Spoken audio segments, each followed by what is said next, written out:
Hello, everybody. I am now going live here with my second stream for today, and I'm pretty sure that we've got all of the technical kinks worked out here, but do not quote me on that. There's always something going on here. Are y'all hearing me all right?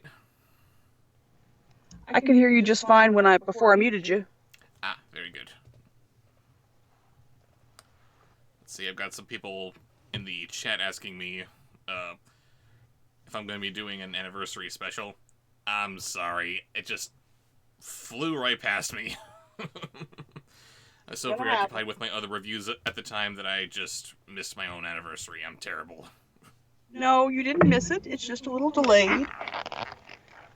It will happen, and no one will mind that it's a little bit late.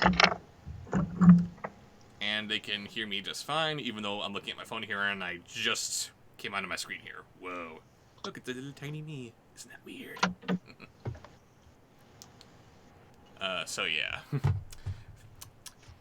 We can't have the wonky background here like I had on my, not last stream, but second to last stream, since apparently it went all choppy on us. Thank you, streaming services. You're wonderful. It worked well enough the last couple times we did it. Why not this time? I don't know. But if I'm going to be anywhere, might as well be the satellite of love, right? There you go. Now I'm just going to have a couple of snarky little robot friends to help me out here. So how we all doing?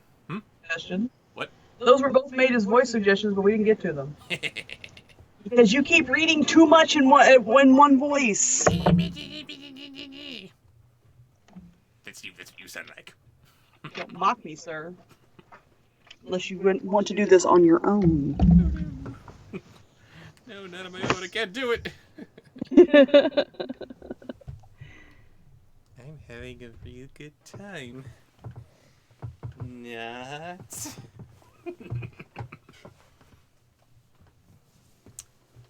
Yes, and you're not a fan of Wayne's World. Why do I date you? Because I have taste. Well, you have taste, all right. And there's my baby relaxing because she's not feeling very well today. Yeah, it's just a little. So I ate something that didn't agree with me. Unfortunately, it was really good, but. Yes, sorry, I need to clarify. She doesn't Yes, feel I very don't good have today coronavirus. because she ate something. That's simply not agreeing with her. That is all. No need to panic. We're okay. And even if we weren't okay, still don't panic. Nobody needs that. Panicking helps nothing. It does not, no. Okay, scrolling up to see what I've missed. Is Bob supposed to be a grape? No. Because you're purple. Oh, I'm not purple. Yeah, you are. I am? Not as much as you were last time. Let me see here.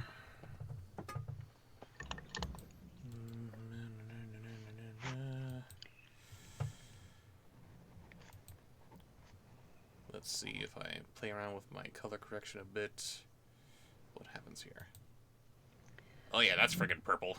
No, you can't have that. Okay, y'all are throwing all the standards at me, but we're going to have to, space those out.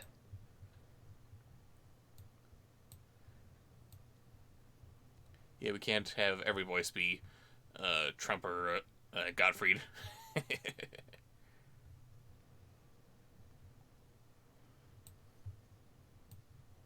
Oh God, what did you just do to yourself? I am playing with myself. Whoa, I'm all negative now. Trying to get myself a somewhat more realistic color scheme. This is closer to what my face looks like, but for some reason the rest of me is kind of this weird purplish hue. I don't get it. I don't think there's anything we can do about the weird reverb going on with me. Oh, you're still hearing that?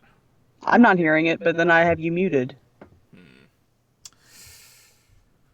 Right now I have the mixing for both the computer and the microphone, so it's picking up your voice twice. Am I just gonna have to mute you on the desktop here so we hear you picking up secondhand over my microphone? How does that sound? I don't know how that's going to work for our timing.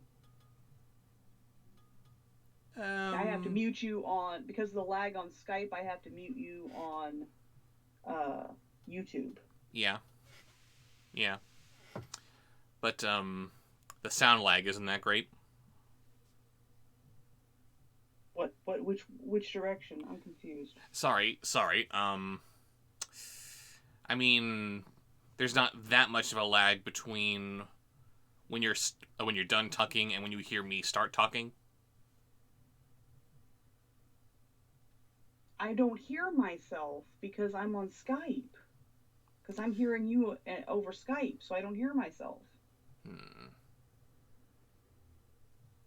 There's a huge lag between what me hearing you on Skype and you saying it on YouTube. Yes.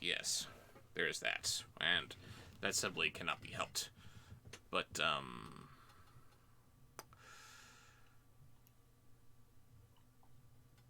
I don't know. Right now... Someone else is saying they're not hearing any reverb. Okay. Colin Warmbrot, I can't pronounce his last name, so he's not hearing it. Sorry, Colin. Okay, so you're not hearing any reverb on Reven's part. How well can you hear her as a whole, entirely? Can you hear me now?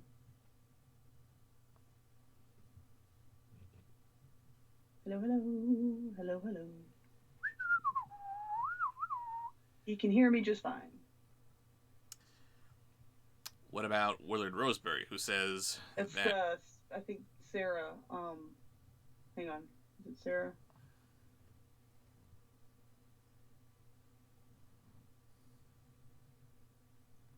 Yes, Sarah, who's using her dad's account. Sarah says that I'm kind of quiet. Mr. Critical says he hears me just fine. Midnight Heart said I'm a bit quiet. I'm sorry for this being the weird technical mess that it is. Did you change something? I have you being captured twice with the OBS capturing the desktop audio, which is how we would get a nice crisp sound coming out of you, and that sound coming into my microphone, which is why we have two of you overlapping. I turned off the desktop audio, and now we're only hearing you through my microphone, which is why you're kind of quiet to some people. And there's no way to sync them up. Which is bad? Which is worse, the reverb or the not being able to hear me? I don't know. That's a good question. Did that fix the reverb? It did fix the reverb. Much for not having any technical problems. Quiet you.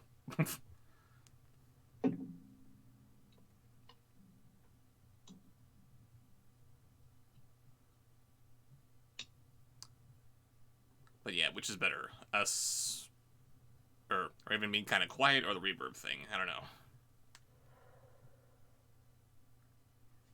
Colin says the reverb is a bit distracting. Yeah. You're reading. Okay, you're reading, so I'm just going to be writing.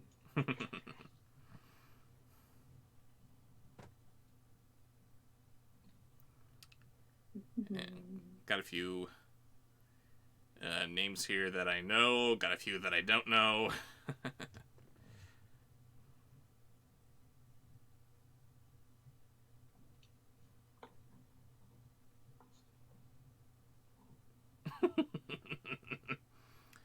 Sarah says, I don't know, the reverb sounds kind of cool. That doesn't help. Trying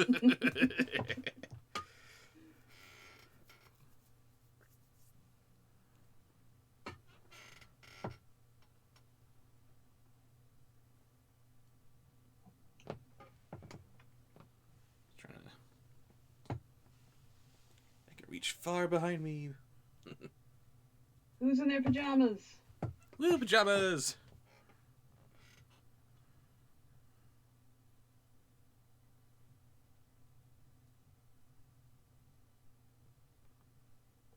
YouTube, what is your problem? Tom Jackson makes the suggestion of the irate gamer, which I can't do, but why did that have to be hidden? Why did that have to be held for review? Because YouTube's stupid. They always hide it when someone requests Puss in Boots. Well, okay, Or Puss in Gomez Boots. Adams. Okay, Puss in Boots, I understand, but yeah, Gomez Adams, irate gamer, what is this?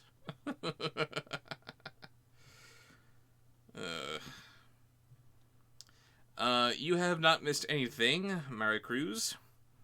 You came in just before we got a chance to start any of the readings here, so welcome.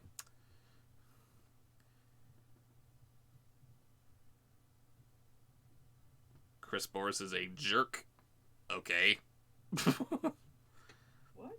Because that needed to be held for a review, certainly. No, Colin, none of your suggestions are being blocked. Because I guess YouTube likes you better, I don't know. It's just weird.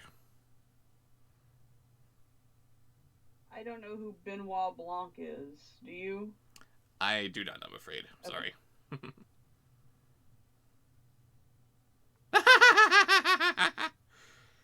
And meanwhile, E. Garcia is able to suggest Gomez Adams written with 1D.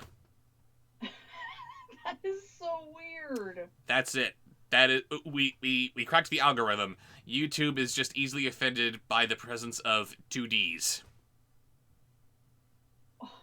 Yeah. Oh my goodness. Really, YouTube? Really?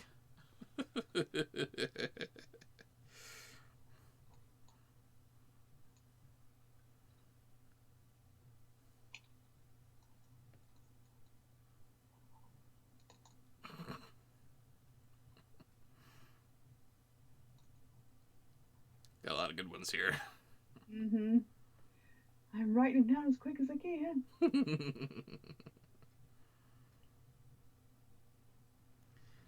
Jesse Eisenberg's Lex Luthor. Gabe, why do you hate me? What did I do to you?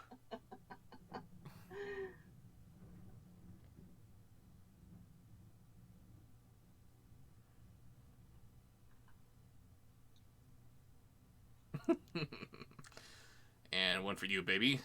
Audrey suggested Matthew Lillard's Shaggy. Yes!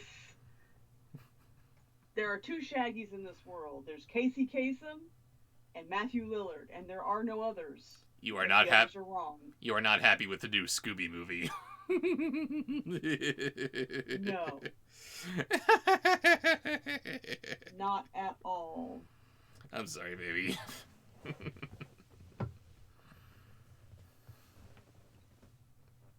You hate me more, Bob. Yes, Sean, this is very true. I will never hate anyone as much as I hate you. So. So no, don't you think that someone has replaced you in my heart? I will never hate anyone like I hate you. This is true. I'm sorry. Can you forgive me?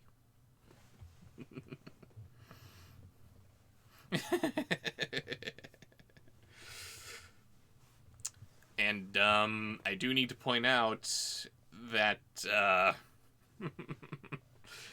we only did one of the two cool cats in the last stream. I've got repeat voices in here. I know.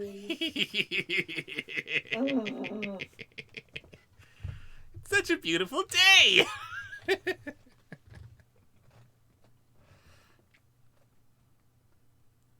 Fine looking kitty cat, you. Stop it. Stop it. You love me. Mm-hmm.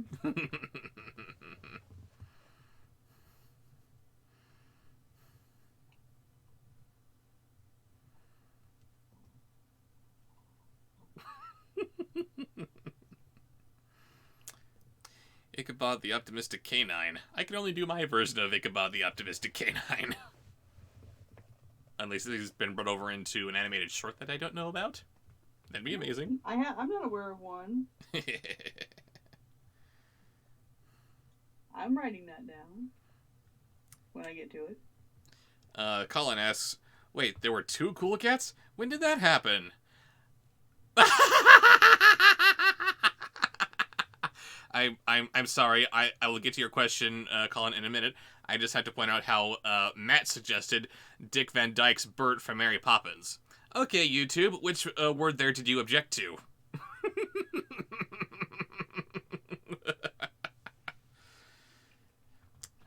Yeah, Dick Van Dyke, 2-for-1 special right there, right?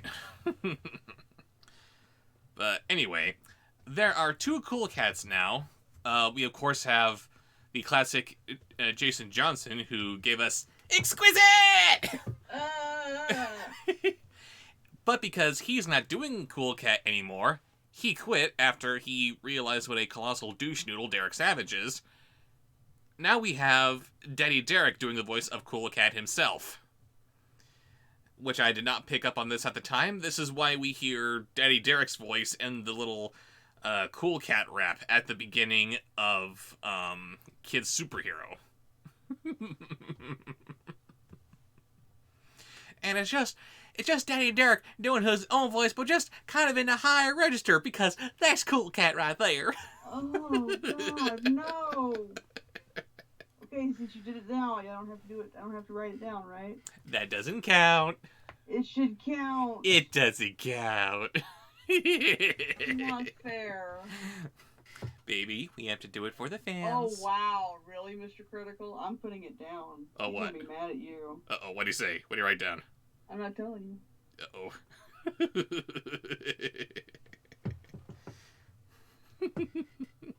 He might not be able to do it. He has not studied. Let's put it that way. Uh-oh. I haven't studied. Not that. There's something that requires study? Well, I mean, you haven't watched this character enough to do the voice. Because you weren't exactly a fan. But, you know, I've seen it. Yes. Oh, believe me. Okay, I guess I will just have to wait patiently until it comes up.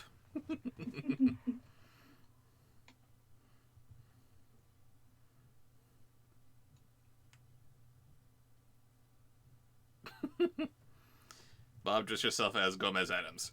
Yeah, sorry, with what time? Okay, what the hell? There are clearly 2 D's on that one. So freaking weird, YouTube. What is your deal?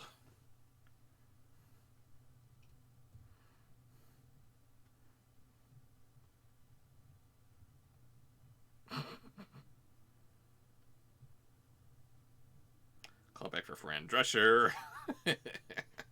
We didn't get to her either. I need to make sure we get to her. That's one of my favorites.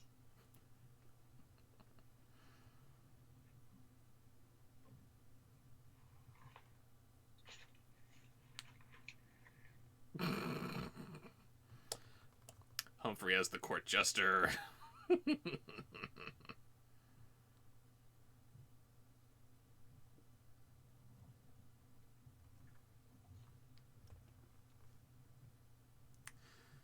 Maleficent. Quit reading the voice suggestions. You're not allowed. I'm sorry, guys. Give me something else to talk about here. While Raven gets down your suggestions. We're about to have to go with it. We need to get started pretty soon. Yes, Colin. I did get the package that you sent me a few weeks ago. It is sitting in my massive pile of mail to be opened, so it's coming. We haven't done that yet?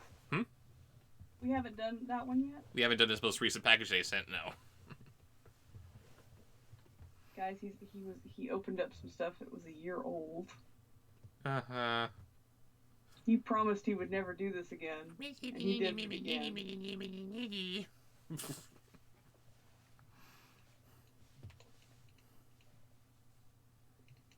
I can't write when I am inebriated. Oh dear, she's inebriated. Well, I'm stoned anyway. Which is way more fun. The important thing is that you're able to help me out here. Because I can't do this by my lunesies.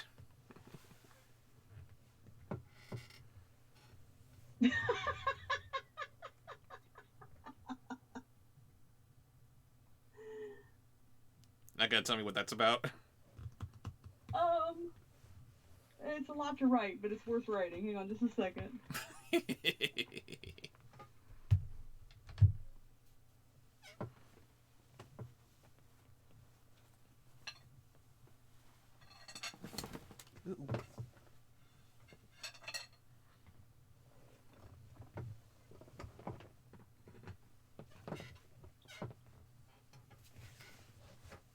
Okay. That was a lot to write. It's cutting into my head. Look at that. Whoa. What? The book. It's so weird. Oh. You're just now doing it on YouTube. Frickin' The lag. lag is real, man. There will one day come a time when I will be streaming to you in real time. Just like Skype. More or less.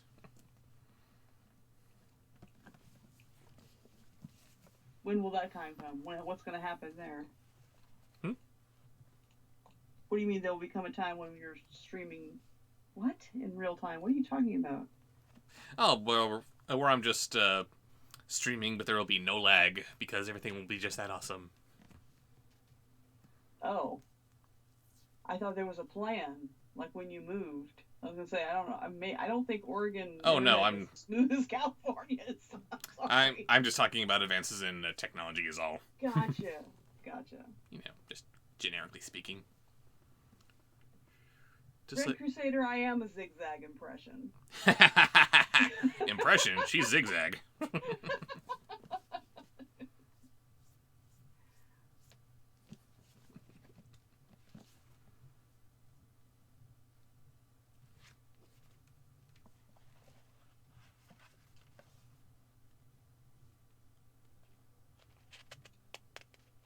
Lost my place.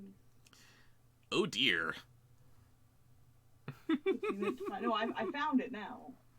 The chat window keeps jumping.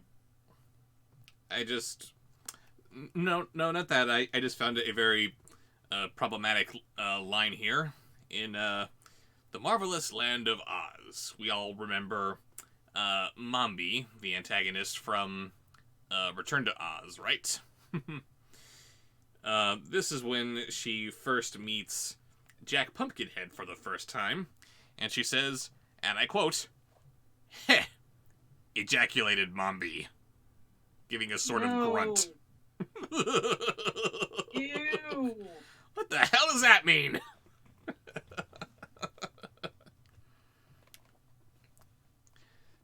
George Takei, do you have anything to say about this? Oh my. That ain't right.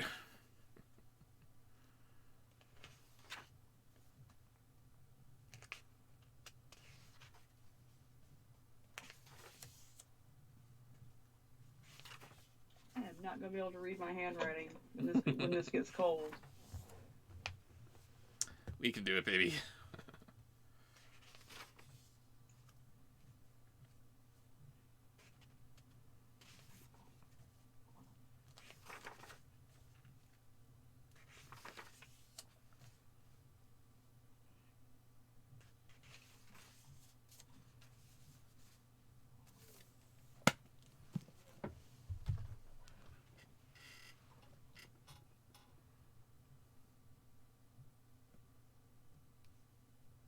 I don't know who that is. Who? Okay, this is not a suggestion yet because I don't know if okay, I don't know. Elmo Shropshire from GGROBAR. Sorry, to quote Peanut. Meow. Yeah, I don't know who that is.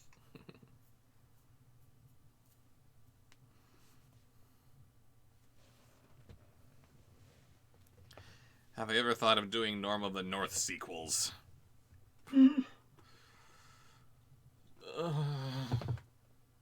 Guests in his nightmares.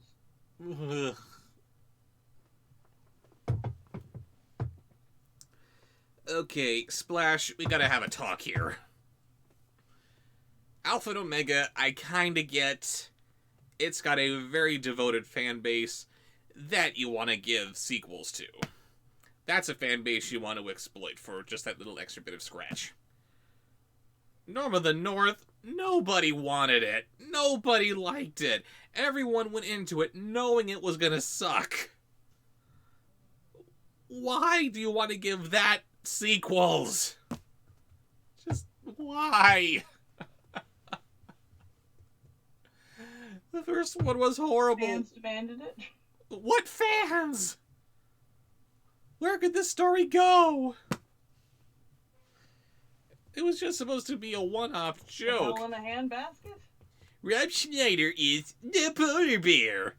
You don't make multiple movies out of that.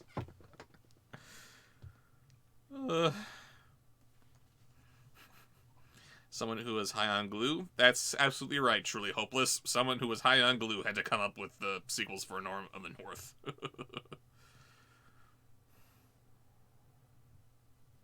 I know that there's like a money grab, but who thought that would grab money? I don't know.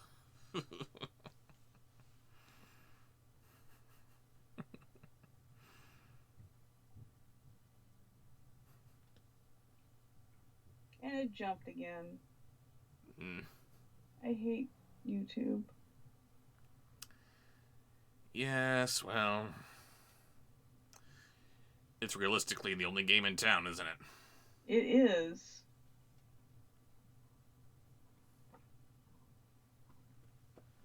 And yes, my eyes are purple in this stream. That is so weird.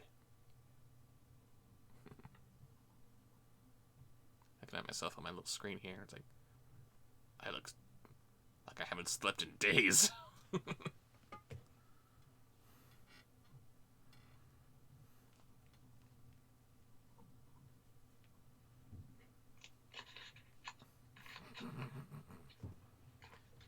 Maybe the same reason all those Bayformers movies exist. Yeah, see, those movies exist because they made money. Because people were very apologetic for them. Everyone was in denial about how bad they were. So, yeah, they continued to make money. That makes sense. In its own weird way.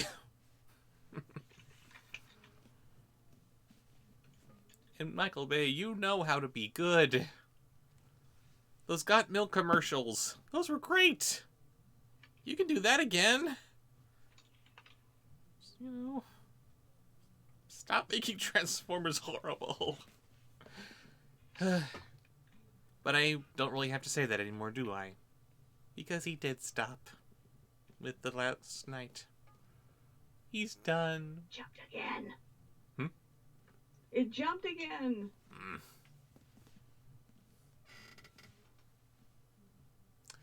How many we got to start with, baby? Many. Many. Do we want to begin today's chapters? Or this stream's chapters? Yes, we should. And I will be trying to keep it short. Yes, please, because we got through half. Half. Let's see. We are starting with Chapter 11. The Wonderful Emerald City of Oz. And we are beginning Elizabeth, with... are you here? Is Elizabeth here? Uh-oh. I hope so. I don't want to start with that one if Elizabeth's not here. Right. We were going to start out with something very particular, weren't we? Yes.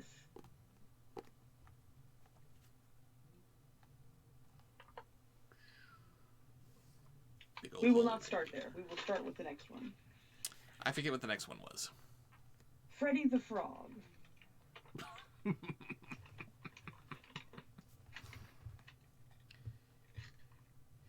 Even with eyes protected by the green spectacles, Dorothy and her friends were at first dazzled by the brilliancy of the wonderful city. The streets were lined with beautiful houses, all built of green marble and studded everywhere with sparkling emeralds. And because everyone else was wearing green, they were all quite, camouflage. Camus. Camouflage.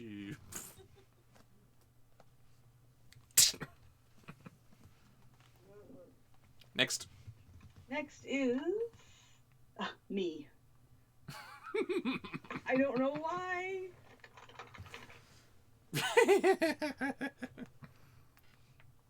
In the went over a pavement of the same green marble that where the blacks returned together with the birds' families. You jerk. Okay, for real. They walked over a pavement of the same green marble, and where the blocks were joined together were rows of emeralds, set closely and glittering in the brightness of the sun. The window panes were of green glass, even the sky above the city had a green tint, and the rays of the sun were green. My naughty boys and girls. Better? Slightly. Slightly. Cusco. Pass. Nimoy's Galvatron.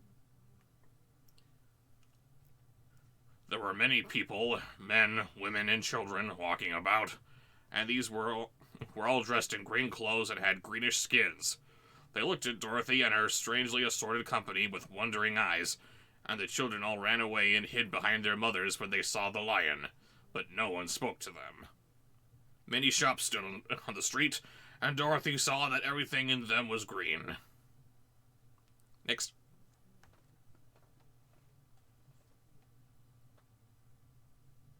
Hello?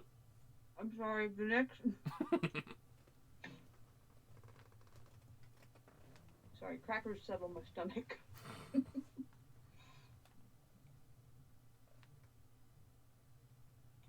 Old Nick from Little Goby.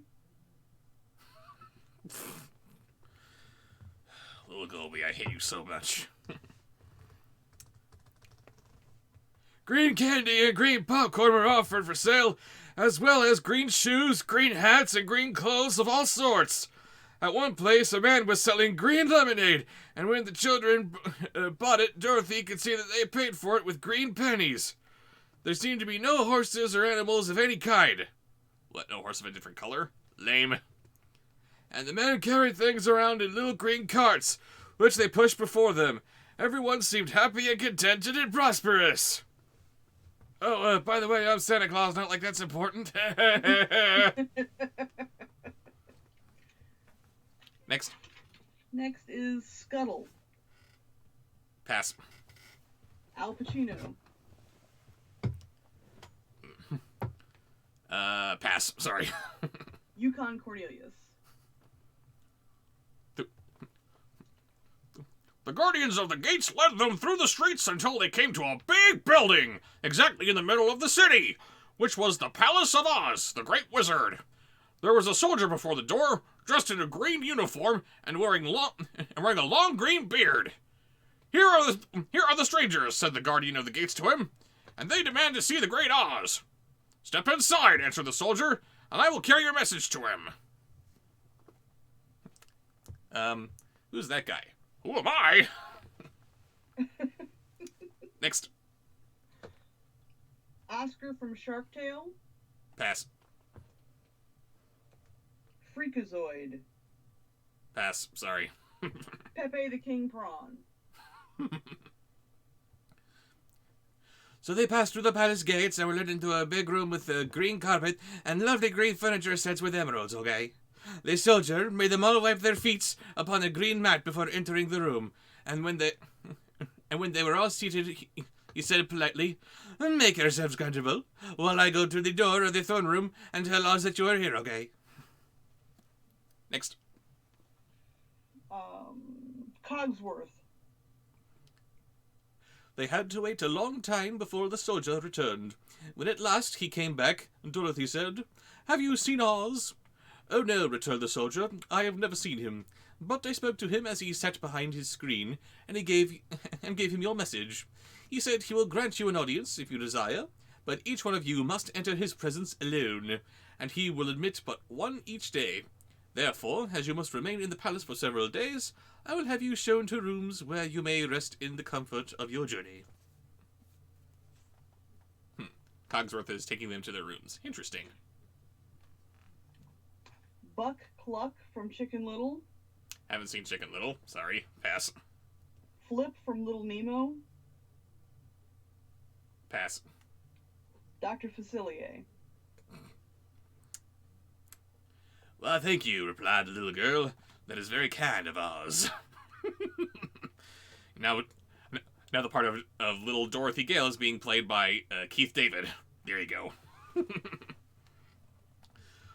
The soldier now blew upon a green whistle, and at once a young girl, dressed in a pretty green silk gown, entered the room. She had lovely green hair and green eyes, and she bowed low before Dorothy, and she said, "Follow me, and I'll show you to your room, 'cause I got friends on the other side." Next. Next is King Louie. Nothing was specified, so you pick which King Louie. I will do the one that I'm more familiar with. So Dorothy said goodbye to her friends except Toto, and taking the dog in her arms, followed the green girl through 7 passages and up 3 flights of stairs until they all came to a room at the front of the palace. It was the sweetest little room in the world, with a soft, comfortable bed that had sheets of green silk and green velvet counterpane. Wow. I gotta have more cowbell in this sweet little room here, fellas. Next. Sorry, I was typing that time, as well as chewing. Captain Kirk. Shatner. There was a tiny fountain in the middle of the room that shot a spray of green perfume into the air to fall back into a beautiful green marble basin. Beautiful green flowers stood in the windows, and there was a shelf with a row of little green books. Spock. When Dorothy had time to open these books, she found them full of queer green pictures that made her laugh. They were so funny. Next. Next is Prince Derek. Pass. Dr. Zoidberg. In the wardrobe were many green dresses, why not, made of silk and satin and velvet, and all of them fitted Dorothy exactly. "Make yourself perfectly at home," said the green girl, "and if you wish for anything, ring the bell. Oz will send for you tomorrow morning." She left Dorothy alone and went back to the others. These she also led to rooms, and each one of them found himself lodged in a very pleasant part of the palace. Next. You don't want to end up old and lonely like Zoidberg. Uh-oh, who is it? Original Cool Cat. Of course, this politeness was wasted on the Scarecrow. For when he found himself alone in his room, he stood stupidly in one spot, just within the doorway, to wait till morning. It would not rest him to lie down, and he could not close his eyes. So he remained all night staring at a little spider, which was weaving its web in a corner of the room, just as if it were not one of the most wonderful rooms in the world. And I'm Cool Cat, and I love spiders! Yay! That's terrible. Oh. I suppose it's better than him loving babies. Here's one for you, baby. Oh? Dealer's choice, Runt or Claudette? Yay!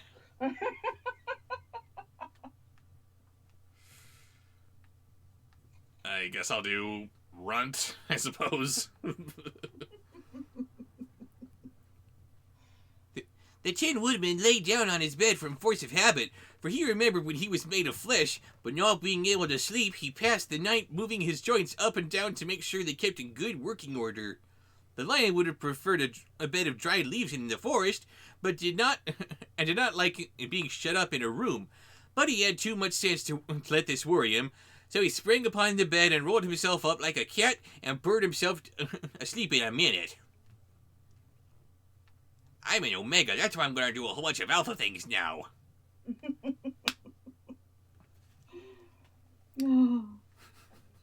Here's another one for you, honey.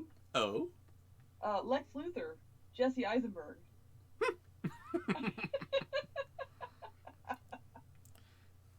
The next morning after breakfast, the Green Maiden came to fetch Dorothy, and she dressed her in one of the prettiest gowns made of green brocaded satin.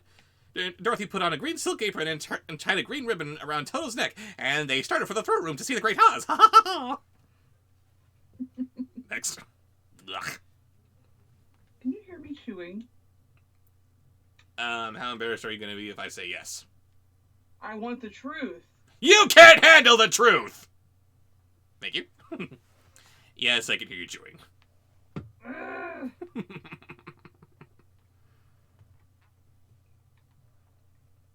Either way, I don't give a damn to what you think you're entitled to! Here's one you will actually like. Robin, as done by Burt Ward.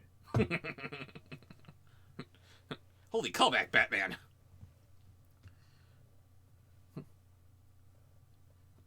First they came to a great hall in which were many ladies and gentlemen of the court, all dressed in rich costumes. These people had nothing to do but talk to each other, but they always came to wait outside the throne room every morning, although they were never permitted to see Oz. As Dorothy entered, they looked at her curiously, and one of them whispered, "Are you really going to look upon the face of Oz the Terrible?" "Of course," answered the girl, "if you'll see me." Holy appointments, Batman! Next. Next is Gosh, Matthew Lillard's Shaggy. Not sure I can differentiate between Lillard and Kasem, but here we go. "Like he will see you," said the soldier who had taken her message to the wizard, "although he does not like to have people ask to see him. Indeed, at first he was angry, and like I said, he should send you back to where you came from. Then he asked me what you look like, and when I mentioned your silver shoes, he was very much interested.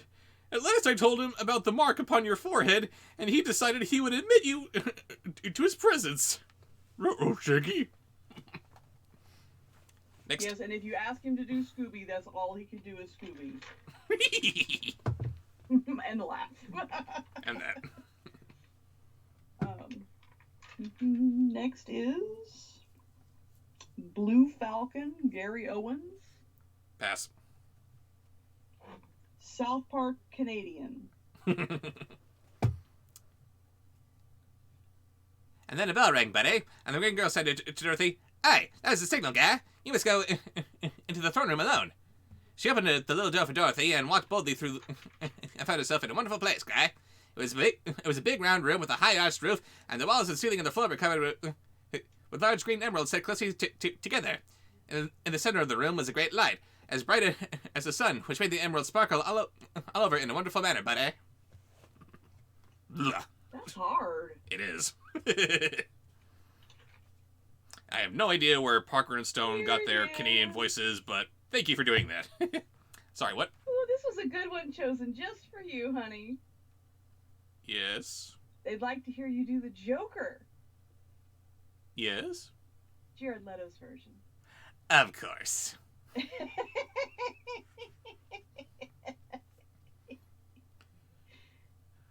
But what interested Dorothy was most was the big throne of green marble that stood in the middle of the room. It was shaped like a chair and sparkled with gems, as did everything else. In the center of the chair was an enormous head, without body to support it, or legs or arms whatsoever. There was no hair upon this head, but it had eyes and nose and mouth, and it was bigger than the head of the biggest giant. And then it laughed at Dorothy. Now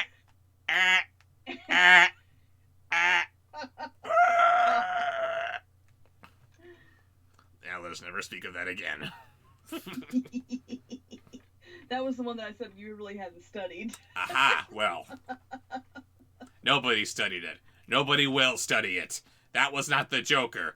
You failed, Jared Leto. Let it go. It's time for Joaquin Phoenix and other folks to take the helm. Sorry, what? Hugo Weaving. Pass. Tim the Enchanter.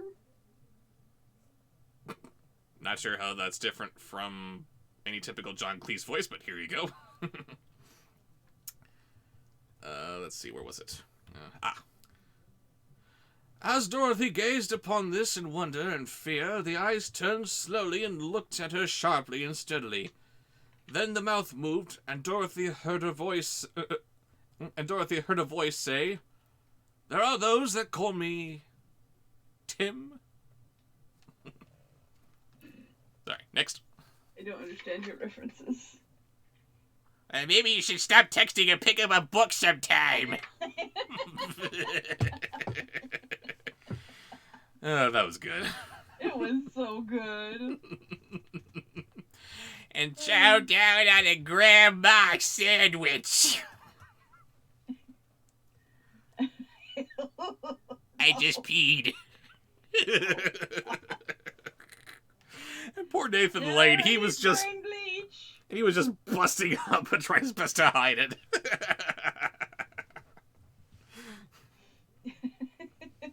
I think at that point he just put his head down, didn't he? Yeah, he was just trying his best to hide his face, to hide his laughter. Okay. Next is... Oh, crap. Yes. What is it, baby?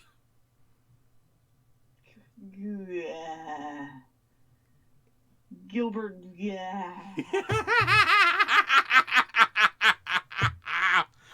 And it couldn't have come up at a more appropriate time. I am Oz, the Great and Terrible! Who are you and why do you seek me? It was not such an awful voice as she had expected to come from the big head. Really? Oh my god, yes it is. So she took courage and answered, I am Dorothy, the small and meek. I have come to you for help. The eyes looked at her thoroughly for a minute, then said the voice, where did you get the silver shoes?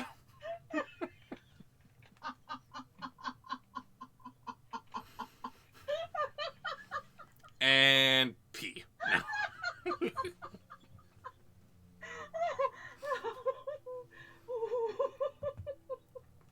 Breathe, baby.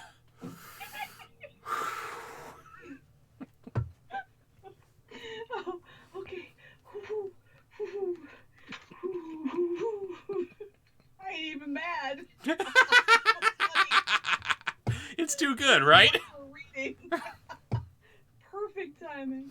But I still want my palate cleanser. Pay no attention to the man behind the curtain.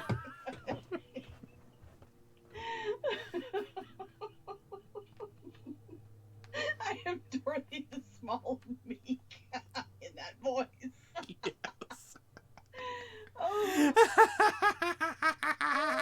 Okay. Somewhere over the rainbow. Tom Jackson just sponsored a post that says at least he's not singing as you sang that. Yes! Yes! I am the greatest! Oh Lord, Tom, please pick a voice. That was perfect. Yes, it was. Yes, it was.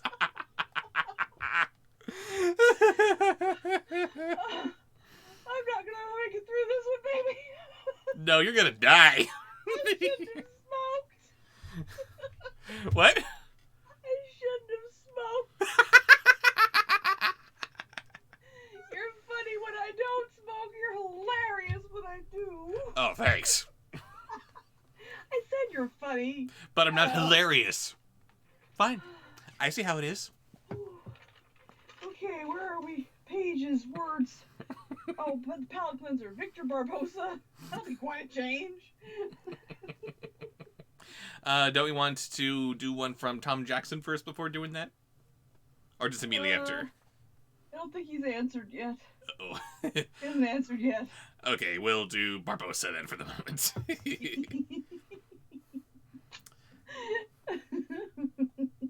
If you let me. I'm sorry. I'm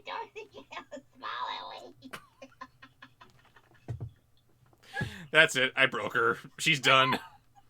We're gonna have to cut this stream short, people. I'm gonna go away a minute. Raven is experiencing technical difficulties. Please stand by.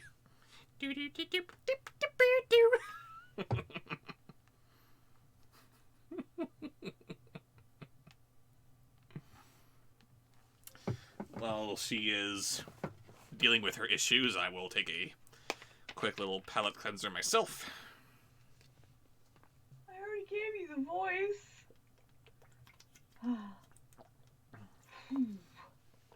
Made my face hurt. It's killing me. No. Okay, why did my computer switch over from OBS to Lego Masters? That's weird. There we go. Now I can see myself again, and I'm ready to stream once again. There we go.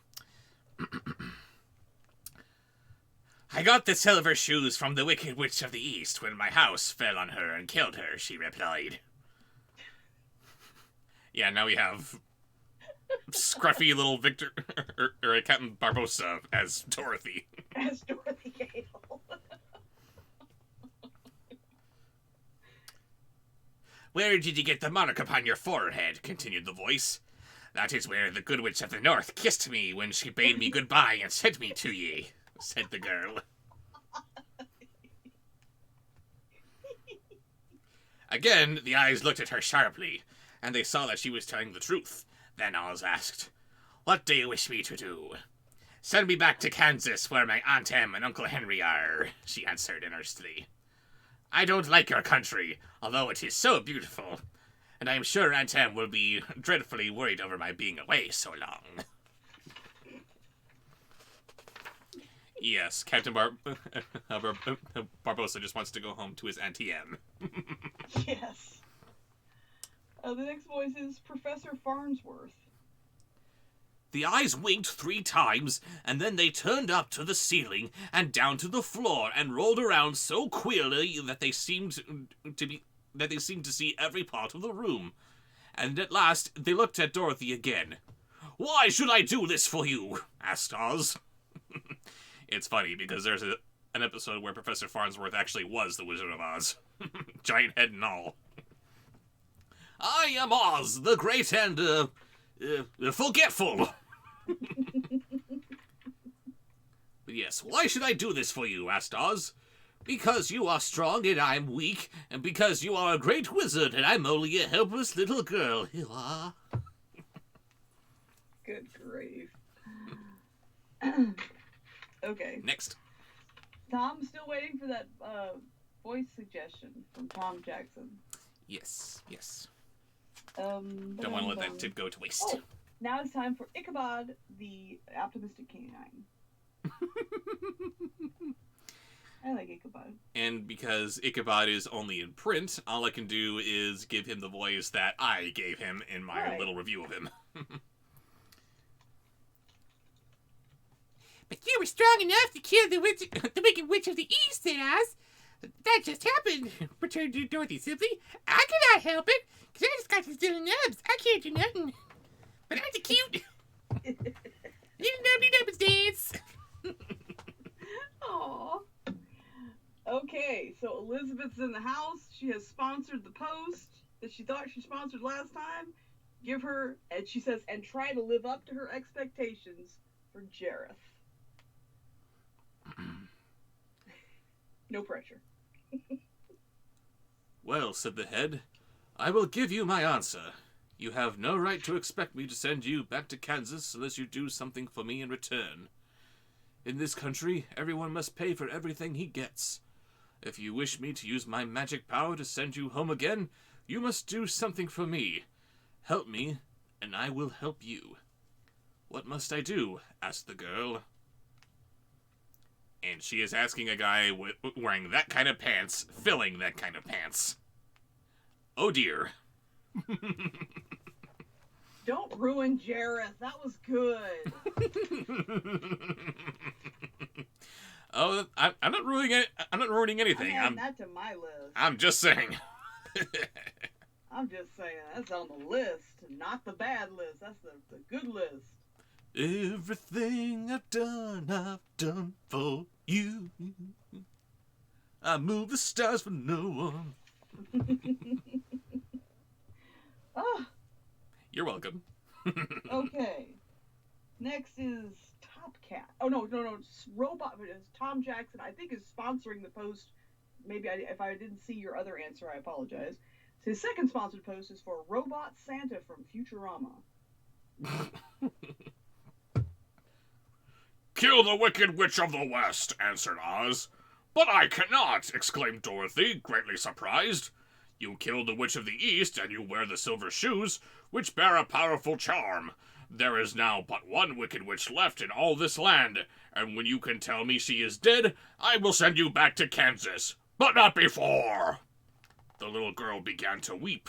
She was so much disappointed, and the eyes winked again and looked upon her anxiously, as if the great Oz felt that she could help him if she would. Next. Next is Top Cat. Pass. Oh, here's another one. I'm looking forward to this one. Uh-oh. I can't be chewing when you do this one. It's Derek Savage, but it's specifically Derek Savage when he kicks down the door of the woman that he wants to ask out on a date. Huh. Reach deep, Rob. A little bit of method acting here. Douche. Douche. Douche. Yes, channel the douche. Channel the douche. I never killed anything willingly, she sobbed. And even if I wanted to, how would I kill the Wicked Witch? If you were great and terrible, can I kill you? Can I kill her yourself? How do you expect me to do it? I do not know, said the head, but that is my answer, and until the Wicked Witch dies, you will not see your uncle and aunt again. Remember that the witch is wicked, tremendously wicked, and ought to be killed. Now go, and do not ask to see me again until you have done your task. Yeah? I'm impressed. I think that met the qualifications. You can't kill the witch because you are stealing right there. Now, and why shouldn't you steal? Because ignorant of the law is no excuse. And that No, is it's not a one. major no. No. You have to know the difference between. Because there's right and there's wrong. Pardon me. Perfect. All right, I've had so many people ask for more of my DVDs ever since these punk reviewers came out. Yeah, put the two together. You're welcome, idiot. They didn't suddenly recognize your genius, douchebag. No, they did They not. want them so they can make fun of them and or see if they're as bad as these reviewers are saying. And they are. And more so. I needed 2 reviews, and I'm still finding stuff to pick on. Oh, goodness. It's not possible. Alright, are we ready? Are we ready? Yes. Are you ready? No, I'm not ready. I still got more plans. Yes, I'm ready. Next. Chug Along from We Sing Train. Pass. Dick Van Dyke, Bert from Mary Poppins. Sorrowfully, Dorothy left the throne room and went back to where the Lion and the Scarecrow and the Tin Woodman were waiting for her to hear what Oz had to say to her. There's no hope for me, she said, sadly, for Oz will not send me home until I have killed the Wicked Witch of the West, and that I can never do. Her friends were sorry, but could do nothing to help her.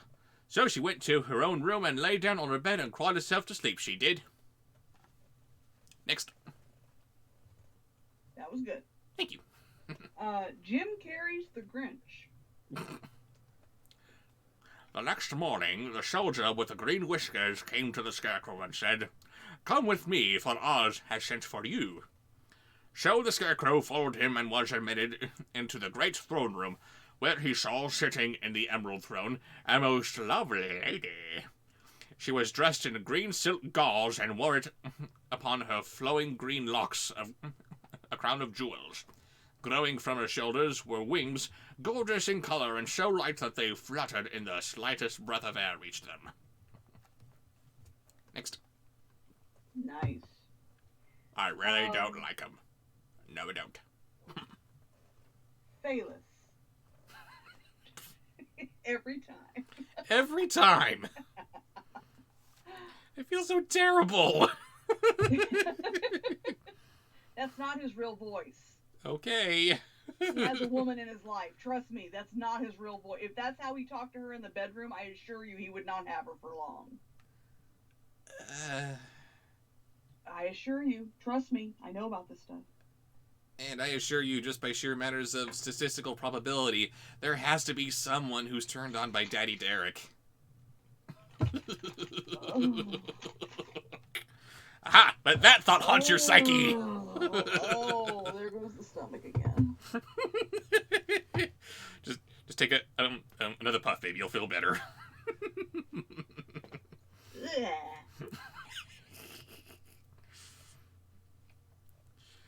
When the Scarecrow had bowed as prettily as his straw stuffing would let him, before this beautiful creature, she looked upon him sweetly and said, "I am Oz, the great and terrible. Who are you, and why do you seek me?" Now the Scarecrow, who had expected to see the great head Dorothy had told him, was much astonished, but he answered her bravely, "I'm only a scarecrow stuffed with straw, therefore I have no brains. And I come to you praying that you will put brains in my head instead of straw, so that I may become as much a man as any other in your dominions." Sorry, Phalus. Are you kidding? He makes a lot of money off that voice. Yeah. Simple Jack? Pass. Maleficent. We just did her. That was a different strain. "And why should I do this for you?" asked the lady. "Because you're wise and powerful and no one else can help me," answered the Scarecrow. "I never grant favors without some return," said Oz. "But this much I will promise. If you kill for me the Wicked Witch of the West, I will bestow upon you a great many brains, and such good brains that you will be the wisest man in all the land of Oz. Don't you want to be brainy like me?" "I thought you asked Dorothy to kill the witch," said the Scarecrow in surprise. Next. Is Kermit. So I did. I don't care who kills her, but until she is dead, I will not grant your wish. Now go and do not seek me again until you have earned the brains you so greatly desire. That's dark for Kermit, man. I was gonna say, Kermit put a hit on somebody. Look, I don't care who kills her, just do it, bitch. The Scarecrow went so... PG! That's PG, come on. The Scarecrow went sorrowfully back to his friends and told them what Oz had said, and Dorothy was surprised to find the Great Wizard was not a head as she had seen him, but a lovely lady. Next. Miss Piggy. Yeah, Kermit sings about how it's not easy being green. Pretty easy in this place. "All the same," said the Scarecrow, "she needs a heart, and as much as she needs a heart as much as the Tin Woodman." On the next morning, the soldier with the green whiskers came to the Tin Woodman and said, "Oz has sent for you. Follow me." So the Tin Woodman followed him and came to the great throne room. He did not know whether he would find Oz a lovely lady or a head, but he hoped it would be the lovely lady, for, he said to himself, if it is the head, I am sure I should not be given a heart, since a head has no heart of its own and therefore cannot feel for me. But if it is the lovely lady, I shall beg hard for a heart, and all the ladies are for all ladies are themselves said to be kindly hearted, like moi. Yes, Piggy is kindly hearted for sure. Of course she is. Next. Beast Wars Megatron. But when the woodman arrived, entered the great throne room, he saw neither a head nor a lady, for Oz had taken the shape of a most terrible beast. Beast mode! It was nearly as big as an elephant, and the green thorn seemed hardly strong enough to hold its weight. The beast had a head like that of a rhinoceros, only there were 5 eyes in its face. There were 5 long arms growing out of its body, and it also had 5 long, slim legs. Thick, woolly hair covered every part of it, and a more dreadful-looking monster could not be imagined. It was fortunate that the Tin Woodman had no heart at the moment, for it would have beat loud and fast from terror.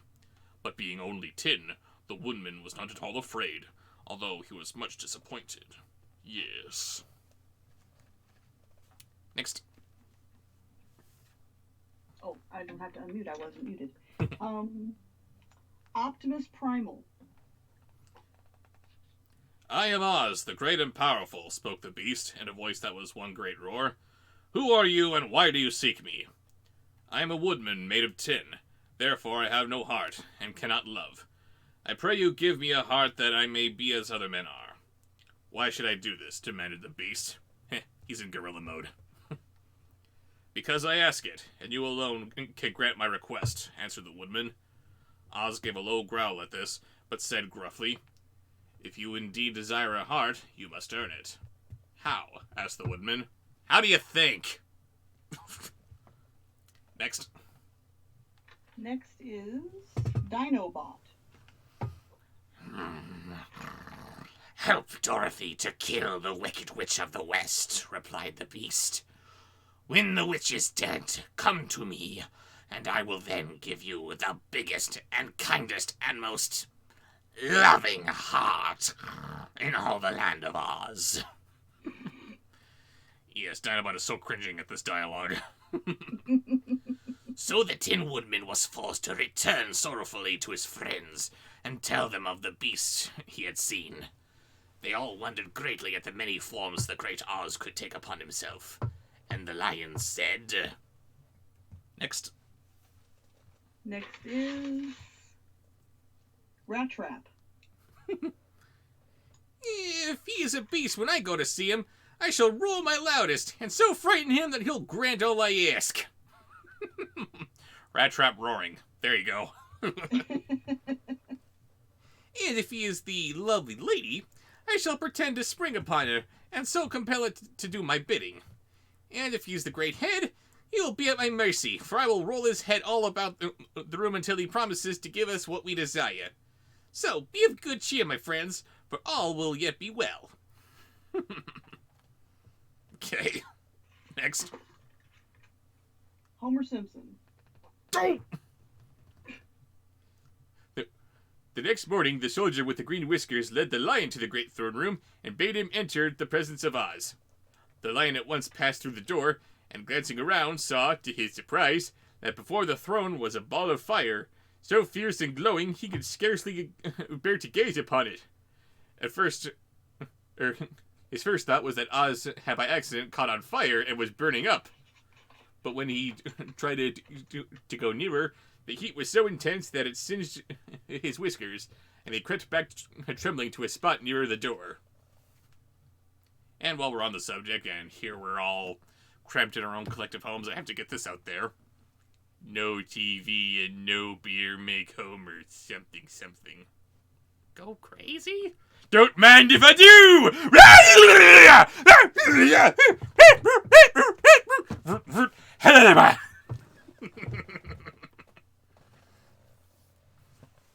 And everyone's giggling right now. I'm sorry that I was covering my giggle. I was answering a message on Discord. Forrest Gump. Then a low, quiet voice came from the ball of fire, And these were the words it spoke. I am Oz, the great and terrible. Who are you, and why do you seek me? And the lion answered, I'm a cowardly lion, afraid of everything. I come to you to beg that you give me courage, so that in reality I may become the king of the beasts, as men call me.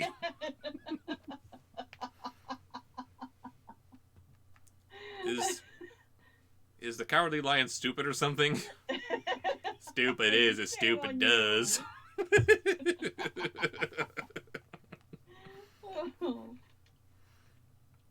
Next. Princess Aurora from Maleficent.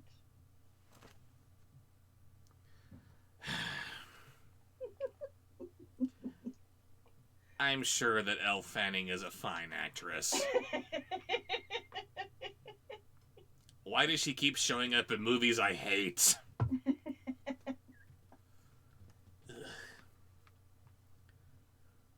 Why should What happened to Dakota? I don't know. Everyone just forgot about her. Did we forget that she was an amazing little actress? I don't know. Courage is as courage does.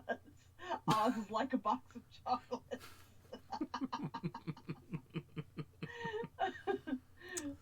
Oh dear. Good. Why should I give you courage? Demanded Oz. Because of all the wizards, you are the greatest, and alone have power to grant my request, answered the lion. And because you're my fairy godmother. The ball of fire burned fiercely for a time, and the voice said, Bring me proof that the wicked witch is dead, and that moment I will give you courage. But as long as the witch lives, you must remain a coward. Lovely. Next. Next is Gimli. Pass. Snotty boy from Barnyard. Don't know what that is. Pass. Oh, it's the one that was, like teasing the cows. And I've never seen Barnyard before, so I don't know.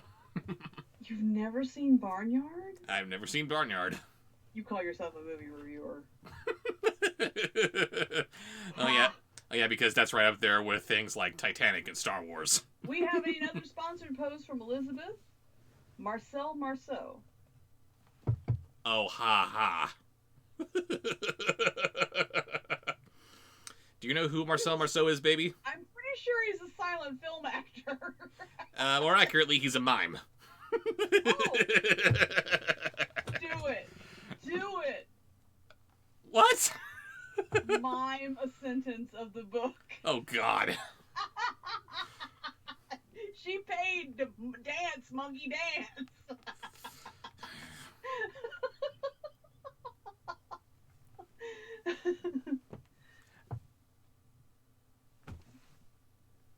The lag is going to make it so I have to wait to see what he's doing.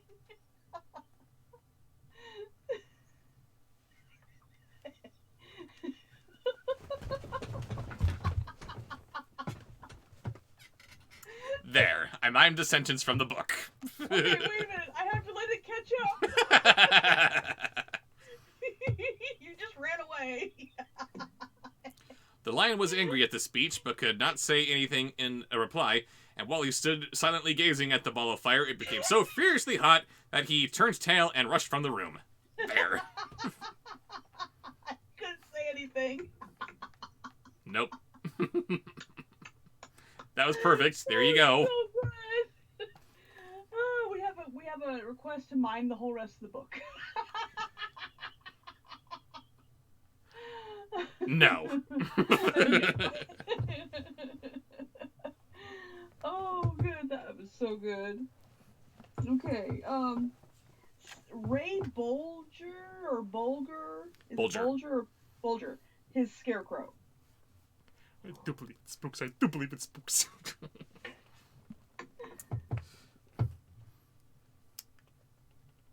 He was glad to find his friends waiting for him, and told them of his terrible interview with the wizard. What shall we do now? Asked Dorothy sadly. There's only one thing we can do, returned the lion, and that is go to the land of the Winkies, seek out the Wicked Witch, and destroy her. Wait, that... The land of the Winkies? Who said anything about that? Next. First of all, you have one of your executive producers has just made a request, and I truly think you should honor it. What is that? It's for one of your upcoming reviews. Yes. Totally in mime. Oh boy. Thank you, King Gabe. I hate you. You were so good at it. Everybody loved it. Really? Yes. Okay, next voice. Oh boy, that's gonna be a challenge if I do that. Gonna have to include subtitles. You have to include subtitles, but make it black and white. You have a little mustache. That's Charlie Chaplin, though. I'm not sure about Marcel Marceau. Oh, sorry, that kind of mustache. I thought you were talking about your classical mustache twirling villain. Oh, no. But yeah, Charlie Chaplin, there you go. Little Hitler stash. Brilliant. Okay, I don't know who this is. Treebeard? I know who it is, but I'm not too familiar with the voice. Pass. Michael Jackson. But suppose we cannot, said the girl. Michael Jackson is a little girl. Oh, shut up. Well, that's what I was always trying to be, the Thigner Man. Then I shall never have courage, declared the lion, and I shall never have brains, added the scarecrow, and I shall never have a heart, spoke the Tin Woodman, and I shall never see Aunt Em and Uncle Henry, said Dorothy, beginning to cry. Jamon! Be careful, cried the green girl. The tears will fall on your green silk gown and spout it. Hee hee! Next. Oh, God, that was good. Brain guy? So Dorothy dried her eyes and said, I suppose we must try it, but I'm sure I do not want to kill anybody, even to see Aunt Em again. I will go with you, but I'm too much of a coward to kill the witch, said the lion. And I'll go too, declared the scarecrow, but I shall not be of much help to you, for I am such a fool. I haven't the heart to harm even a witch, remarked the Tin Woodman, but if you go, I shall certainly go with you. And the final voice for this chapter? This was a long one. Sponsored post from Tom Jackson, Mr. Kim from South Park. Oh, I'm sorry, baby. You're gonna hate me for this one. Therefore, it was decided to start upon the journey the next morning, and the Tin Woodman sharpened his axe into on a green grindstone, and all of his joints were properly oiled. The Scarecrow stuffed himself with fresh straw, and Dorothy put new paint on his eyes so that he might see better. The Green Girl, who was very kind to them, filled Dorothy's basket with good things to eat, like the shitty beef and the shitty chicken, and fashioned a little bell around Toto's neck with a green ribbon. They went to bed quite early and slept soundly until daylight, and they were awakened by the crowing of a green cock that lived in the back. Are you done being racist now? Can we move on? I'm almost done. Oh my God. The green cock that lived in the backyard of the palace, and the crackling of a hen that had just laid a green egg. Oh my God. That was horrible. Yes, it was. Oh. Darth Sidious. Oh, hello. No. Yes, Chapter 12. The Search for the Wicked Witch, beginning with Darth Sidious. The soldier with green whiskers led them through the streets of the Emerald City until they reached the room where the Guardian of the Gates lived. This officer unlocked their spectacles and put them back in his green box, and then he politely opened the gate for our friends. Which road leads to the Wicked Witch of the West? Asked Dorothy. Oh, I'm afraid there is no road, answered the Guardian of the Gates. No one ever wishes to go that way. Next. Next is Mr. Clipboard. God. How then are we to find her? Inquired the girl. That will be easy, replied the man. For when she knows you're in the country of the Winkies, she will find you and make you all her slaves. Thank you. Next. Very good, I think. Skids and Mudflap. Pass. Pass. C-3PO. Perhaps not, said the Scarecrow, for we mean to destroy her. Oh yeah, she won't enslave you if that's the case. Oh, that is different, said the Guardian of the Gates. No one has ever destroyed her before, so I naturally thought that she would make slaves of you, as she has all of the rest. But take care, for she is wicked and fierce, and may not allow you to destroy her. Keep to the west where the sun sets, and you cannot fail to find her. Next. Nathan Lane from Birdcage. I don't know Birdcage, but Nathan Lane, here we go. Nathan Lane, yes. They thanked him and bade him goodbye, and turned toward the west, walking over fields of soft grass dotted here and there, and with daisies and buttercups. Dorothy still wore the pretty silk dress she had put on in the palace, but now, to her surprise, she found it was no longer green, but pure white. The ribbon around Toto's neck had also lost its green color, and was as white as Dorothy's dress. And twist alert, bum. Next. Warwick the Wizard from Spooky Buddies. Or I think it was Warlock. Warwick the Warlock. Yes, it was a warlock, and don't know the voice. Pass. Do the dog from Spooky Buddies. The dog? Which one? The evil one. That was not evil, but anyway. The Halloween Hound. Yes, the Halloween Hound, that's it. Diedrich Bader, what are you doing? Why are you in all of these movies?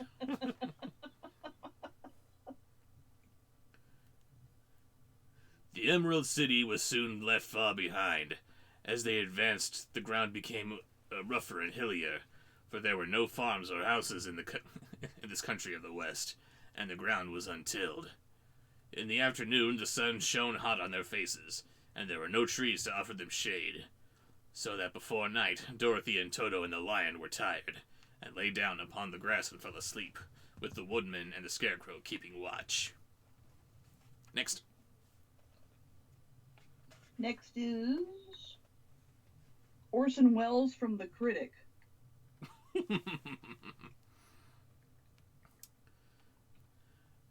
Now, the Wicked Witch of the West had but one eye, yet that was as powerful as a telescope, and could see everywhere. So as she sat in the door of her castle, she happened to look around and saw Dorothy lying asleep with her friends all about her. They were a long distance off, but the Wicked Witch was angry to find them in her country, so she blew upon a silver whistle that hung around her neck. At once there came running to her from all directions a pack of great wolves, and they had long legs and fierce eyes and sharp teeth.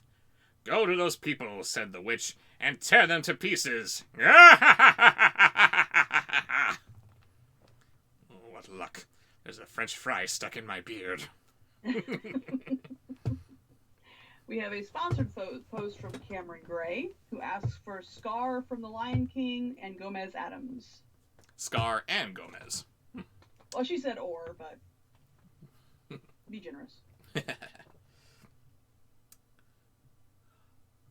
"Are you not going to make them your slaves?" asked the leader of the wolves. "No," she answered. "One is of tin, and one of straw. One is a girl, and another a lion. I hate lions. None of them is fit to work, so you may tear them into small pieces." "Very well," said the wolf, and he dashed away at full speed, followed by the others. It was lucky the Scarecrow and the Woodman were wide awake and heard the wolves coming. "This is my fight," said the Woodman. So get behind me, and I will meet them as they come. On guard! Very good. Yes, Raul Julia leading, or voicing a wolf leader. I could see that. Next. Princess Canoe? I don't know that one. Yes, you do. Who's that? It's Princess Kanyu. Oh, I'm sorry, Kanyu. Yes. I still don't know who that is. It's Honey Screw You from Alpha and Omega 8. Okay. He seized his axe, which he had made very sharp, and as the leader of the wolves came on, the Tin Woodman swung his arm and chopped the wolf's head from his body, so that it immediately died. As soon as he could raise his axe, another wolf came up, and he also fell under the sharp edge of the Tin Woodman's weapon. There were 40 wolves, and 40 times a wolf was killed, so that at last they all lay dead in a heap before the Woodman. Damn. And that's why they called him Nick Chopper. You know, for kids. Yes. That's how Mr. we chop Mackey? all wolves' heads off in the merry old land of Oz. Sorry, what? Mr. Mackey? Then he put down his axe and sat beside the Scarecrow, who said, "It was a good fight, friend." Okay. They waited until Dorothy awoke the next morning. The little girl was quite frightened when she saw the great pile of shaggy wolves, but the Tin Woodman told her all. Then she thanked him for saving them and sat down to breakfast, after which they started upon their journey again. Okay. Journey's good. Killing wolves bad. That's awful. Okay. Bilbo Baggins? Pass. Gonzo. Now this time, the Wicked Witch came to the door of her castle and looked out with her one eye that she could see afar off. She saw all her wolves lying dead, and the strangers still traveling through her country. This made her angrier than before, and she blew her silver whistle twice. Straightway a great flock of wild crows came flying toward her, enough to darken the sky, and the Wicked Witch said to the King Crow, "Fly at once to the strangers, peck out their eyes, and tear them to pieces!" Jeez, Gonzo, calm down. Next. Barney. The wild crows flew in one great flock toward Dorothy and her companions. When the little girl saw them coming, she was afraid, but the Scarecrow said, "This is my battle, so lie down beside me and you will not be harmed." So they all lay upon the ground except the Scarecrow, and he stood up and stretched out his arms. And when the crows saw him, they were frightened, as these birds always are by scarecrows, and did not dare to come any nearer. But the King Crow said, "It is only a stuffed man. I will peck his eyes out." The church lady. The King Crow flew at the Scarecrow, who caught it by the head and twisted its neck until it died. Isn't that special? And then another crow flew at him, and the Scarecrow twisted its neck also. There were 40 crows, and 40 times the Scarecrow twisted a neck, until at last all were lying dead beside him. Who could have done that, I wonder? Who could have taken all those scarecrows and broken their little birdie necks? Who could it be? Could it be Scarecrow? Then he called to his companions to rise, and they all went upon their little journey. Isn't that special? Next. Crush from Finding Nemo. This ought to be easy for you. Hey. Like, when the Wicked Witch looked out again and saw her crows lying in a heap, she got into a terrible rage, brah, and blew 3 times upon her silver whistle. Forthwith, well, that's a crazy word. Forthwith, there was a herd of great buzzing in the air, and a swarm of black bees came flying towards her. Bees, my god. Next. Tony from Alpha and Omega. Pass. Lily from Alpha and Omega. Go to the strangers and sting them to death, commanded the witch. Yes, so commanding. Little timid Christina Ricci voice. And the bees turned and flew rapidly until they came to where Dorothy and her friends were walking. But the woodman had seen them coming, and the scarecrow had decided what to do. Take out my straw and scatter it over the little girl and the dog and the lion, he said to the woodman, and the bees cannot sting them. This the woodman did, and as Dorothy lay close beside the lion and held Toto in her arms, the straw covered them entirely. And then they took out my legs and threw them over there. And then they threw out my chest and threw it over there. Oh, that's you all over. Next. This was requested in the last one, and neither of us could remember who it was. Charles Muntz is from Up. Yes. Yes. I knew that name. Charles Muntz. Charles Muntz? Who is that? Mm-hmm. No. Oh, it's him. Yes. Yes. I'm sorry. I know who it is, but can't do it. Pass. Okay, well then there's a sponsored post. Really, Anthony? Uh-oh. Really? Uh-oh. Who is it? Trump. I can't even watch the news anymore, man. When he's on, his voice just gets in my brain and makes me want to claw out my eardrums with my bare hands. Oh my god. Okay, dude, Trump, and then you better do something good. We're making the Wizard of Oz great again. No, we're not.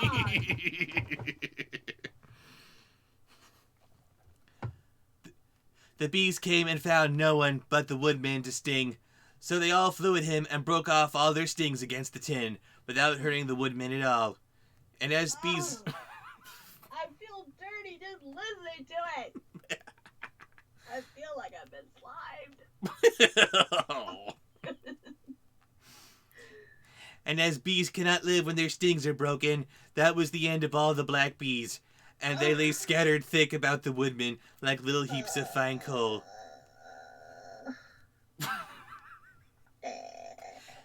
Then Dorothy and the lion got up, and the girl helped the Tin Woodman put the straw back into the scarecrow again until he was as good as ever. And so they started upon their journey once more.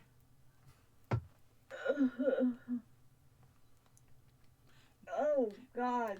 Do a good one. Dorothy and her friends had got so much winning. Okay, enough. Got his money's worth. Oh, here's. I was saving that for after that one. We just may not do that one. Okay, so Indiana Jones. Quick. The Wicked Witch was so angry when she saw her black bees in little heaps like fine coal that she stamped her foot and tore her hair and gnashed her teeth.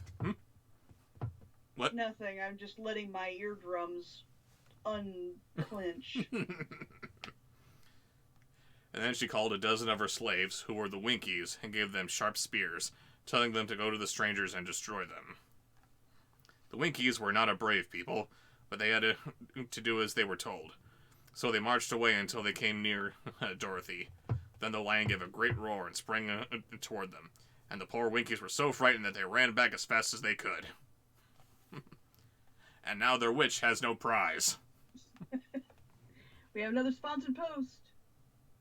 Yes. Tom Allen would like you to do Humphrey as the court jester from Alpha and Omega 8. Yes, I think I saw that earlier. Well, he sponsored it to make sure you saw it. Yes. Sorry, I just gotta throw this out real quick. They are marching toward they came near Dorothy. Oh, yo. Hey, what are we chanting anyway? Shh! Just keep doing it.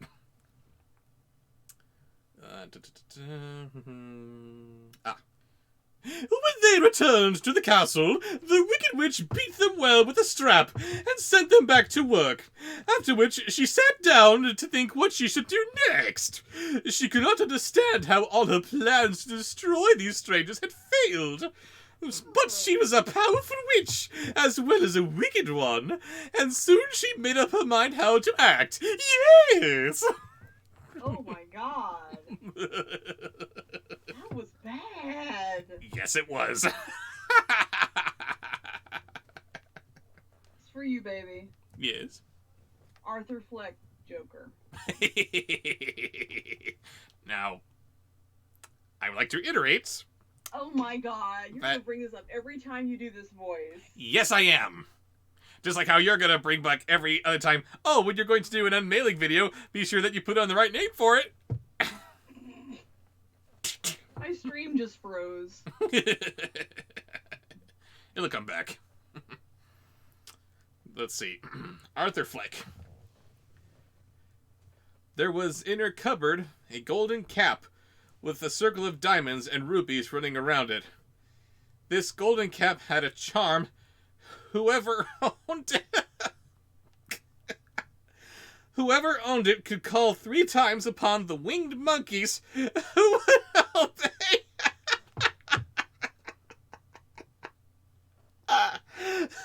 Who would obey any order they were given, but no person could.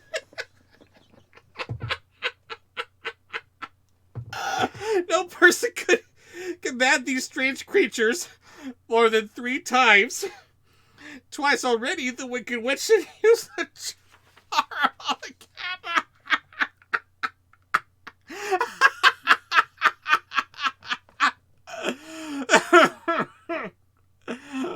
Once was when she had made the Winkies her slaves and set herself to rule over their country. The winged monkeys had helped her do this. The second time was when I'm not the only one. What? In the chat, I'm not the only one.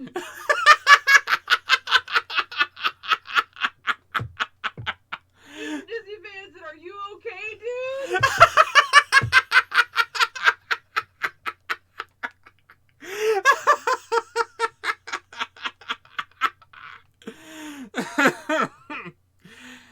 The second time was when she had fought against the great Oz himself and driven him out of the land of the West. The winged monkeys had also helped her in doing this. Only once more could she use this golden cap, for which reason she did not like to do so until all her other powers were exhausted.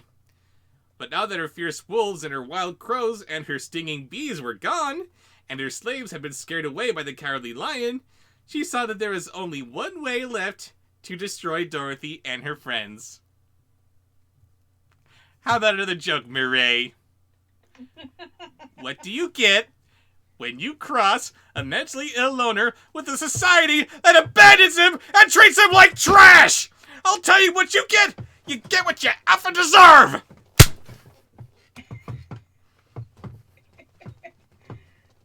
Yes. The first time he did that voice on a stream, I was writing down requests, and I had forgotten which one I had already asked him to do. So I completely lost track that he was doing Arthur Fleck's Joker. And I'm trying to keep up with chat, and I'm writing down names. I'm going, what in the world is he reading that's so damn funny? Am I just not hearing it? It's not that funny. What's wrong with him? And he will never let me live that down, because his Arthur Fleck Joker is just that good. Thank you. What, you think this is funny? Okay, we have another sponsored post from Tom Jackson. Yes? Linkara as Crazy Steve. Can you do it? Yes, I can.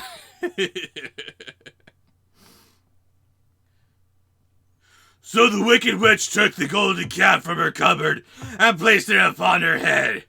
When she stood up upon her left foot and said slowly, "Eep, peep, khaki!" Crazy Steve is angrier Batman? Much angrier Batman, yes. Okay. What are you, dense? Are you retarded or something? Who do you think I am? I'm the goddamn Batman! No, that's not a slur that I'm going to be around. But yes, that happened. Next, she stood upon her right foot and said, "Hello, holo, hello!" After this, she stood upon both feet and cried in a loud voice, "Zizzy, Zoozy, Zick!" This is why Batman does not need to learn magic. It's just freaking weird. Next. The brain from Animaniacs? Now the charm began to work. The sky was darkened, and a low rumbling sound was heard in the air. There was a rushing of many wings, a great chattering and laughing, and the sun came out of the dark sky to show the wicked witch was surrounded by a crowd of monkeys, each with a pair of immense and powerful wings on his shoulders. Yes, always. Next. Dick Dastardly? Pass. Bob Dylan. One, much bigger than the others, seemed to be their leader. He flew close to the witch and said, "Have you called us for the third time and last time? What do you command?" "Go to the strangers who are within my land and destroy them all except the lion," said the witch. "Bring that beast to me, for I have a mind to harness him like a horse and make him work." And they're changing. Next. Top Connors?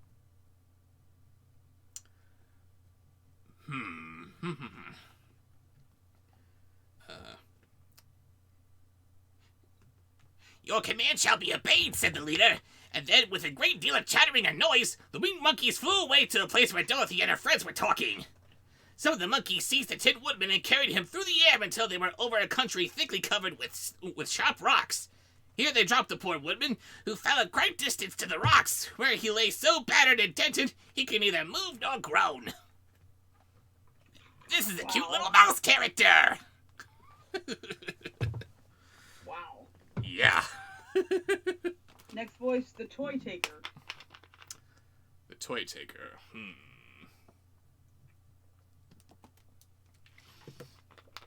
Pass. Darkwing Duck. Pass.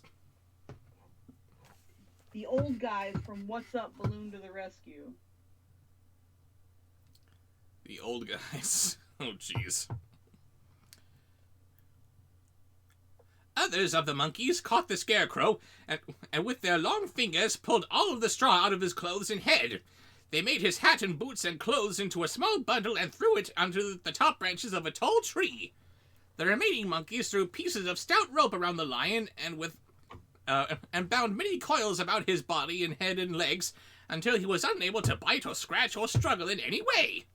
Then they lifted him up and flew away with him to the witch's castle, where he was placed in a small yard with a high iron fence around it, so that he could not escape. I'm a genius, I guess. I don't know. Minnie Mouse? Pass. Wabu. Wabu? I don't know who that is. I don't know who that I is just either. write down what they Sorry. tell me. Pass. Oh, God. Uh-oh. Wayne and Garth. Oh, this is so not the worst I could do. You know that. I know, but it's bad enough. But Dorothy they did not harm at all. She stood with Toto in her arms, reaching the sad fate of her comrades and thinking it would soon be her turn. But the leader of the winged monkeys flew up to her, his long hairy arms stretched out, and his ugly face grinning terribly. Yeah, he looked like a monkey's butt. But he saw the mark of the good witch's kiss upon her forehead and stopped, motioning the others to not touch her. "We dare not harm this little girl," he said to them, "for she is protected by the power of good, and that is greater than the power of evil. Party on, good. Party on, evil. All we can do is carry her to the castle of the Wicked Witch and leave her there. Good gracious. Barney from The Simpsons. Pass. Oh, by the way, I am getting word that Wabu is the Dingo Pictures character, and that they think whoever suggested that is a Phaelus fan. Aha! Okay. I'm sorry, this has been on my list of things to do for so long, I have not yet seen any of the Dingo Pictures. I know, I'm a terrible reviewer. Yeah. Completely terrible. Yeah. Anyway, next. Brent. I hate all of you.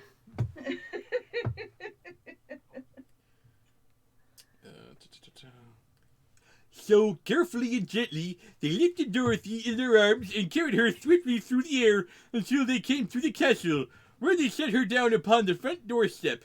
Then the leader said to the witch, "I have to pee. We have obeyed you as far as we are able. The Tin Woodman and the Scarecrow are destroyed, and the lion is tied up in your yard.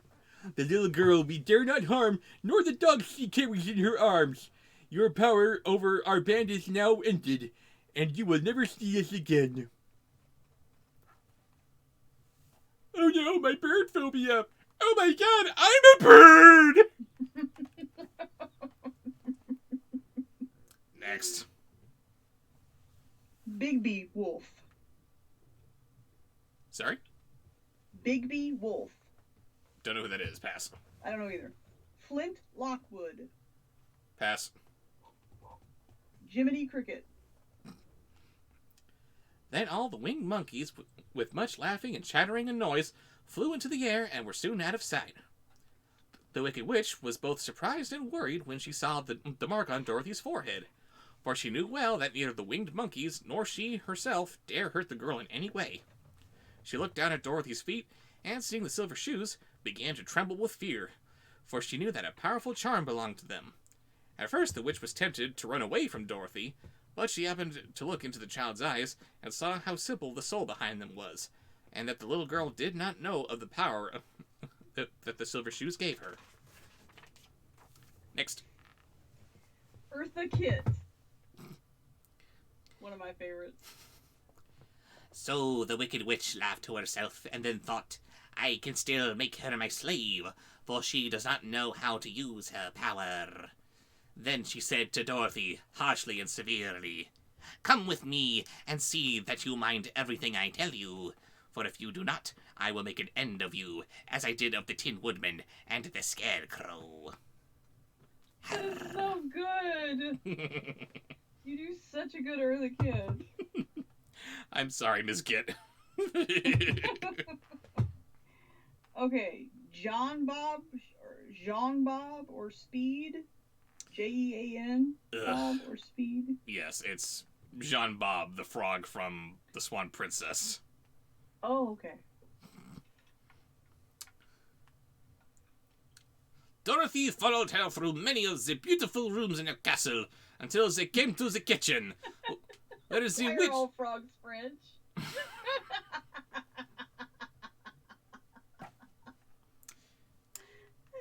And of course, because it had to be voiced by John Cleese, where the witch bade her clean the pots and kettles, and swept the floor, and keep the entire...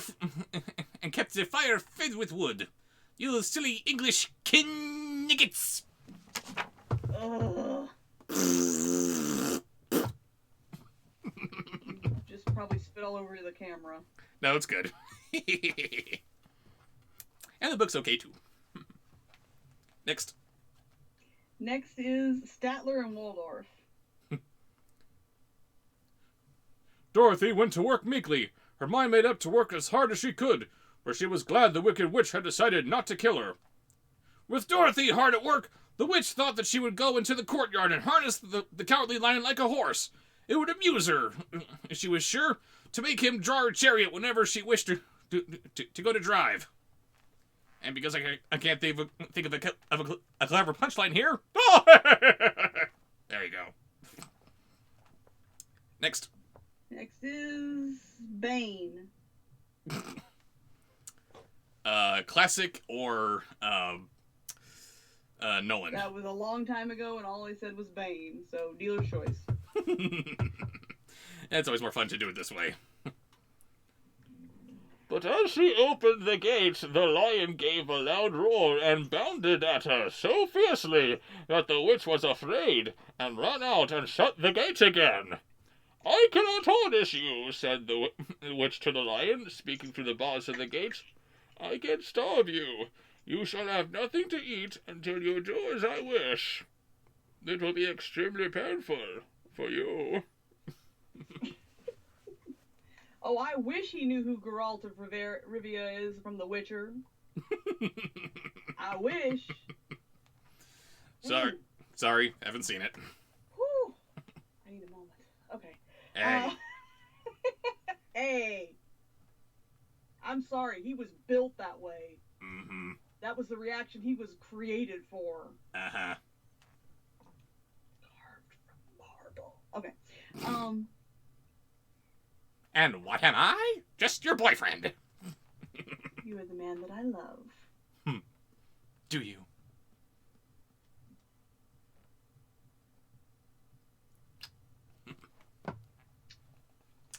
Next. You'll like this one. Rod Sterling.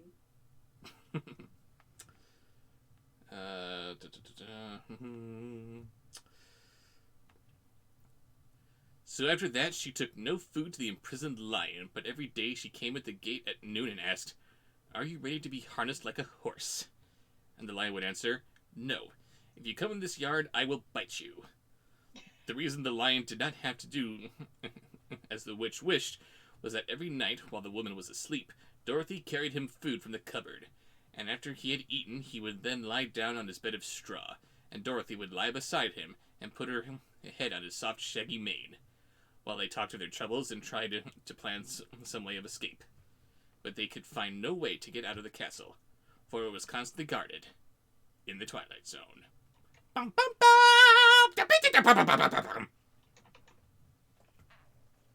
Next. Next is Peanut. The girl had to work hard during the day, and often the witch threatened to beat her with the same old umbrella she always carried in her hand. But in truth, she did not dare strike Dorothy because the mark upon her forehead.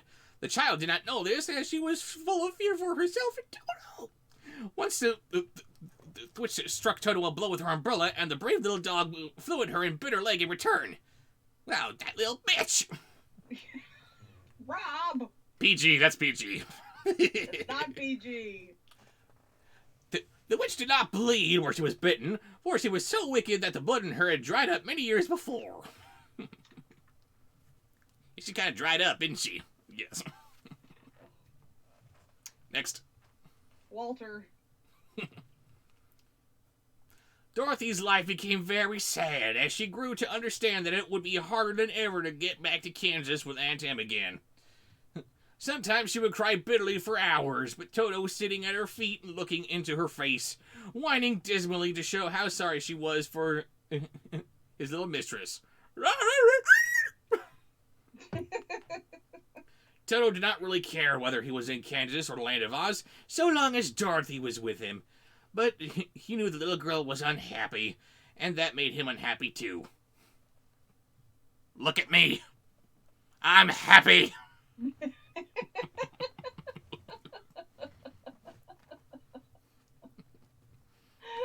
At this point, all the comedian talking about being married, and he said, "I have been married 35 years and I'm happy." That's what my wife told me. Apparently, I am happy. At this point, all Toto could do was run to the end of his chain and bark.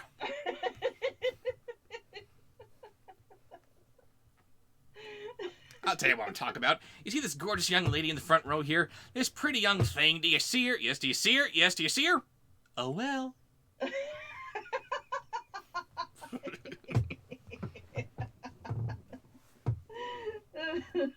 Then all of a sudden the new Alright. models come out. Oh, can I just sit in it?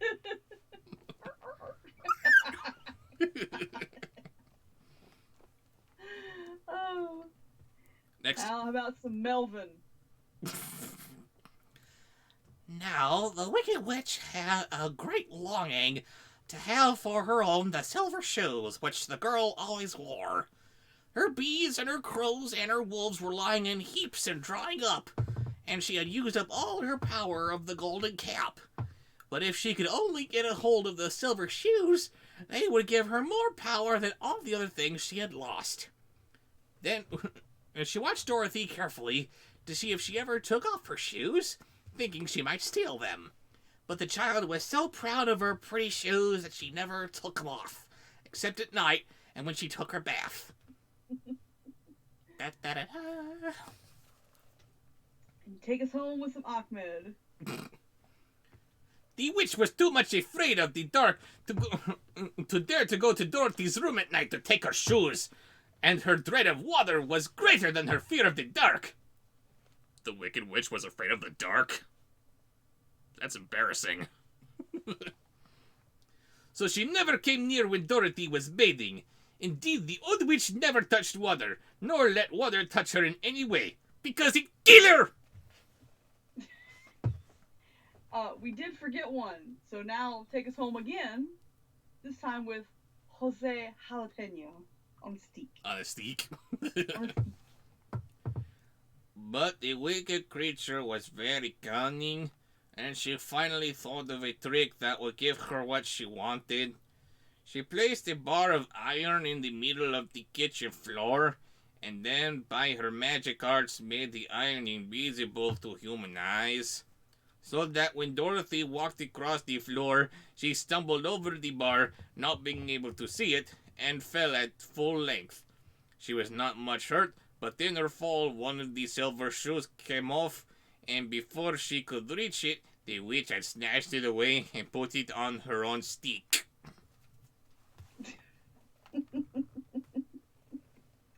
Next, senor. Tommy Wiseau.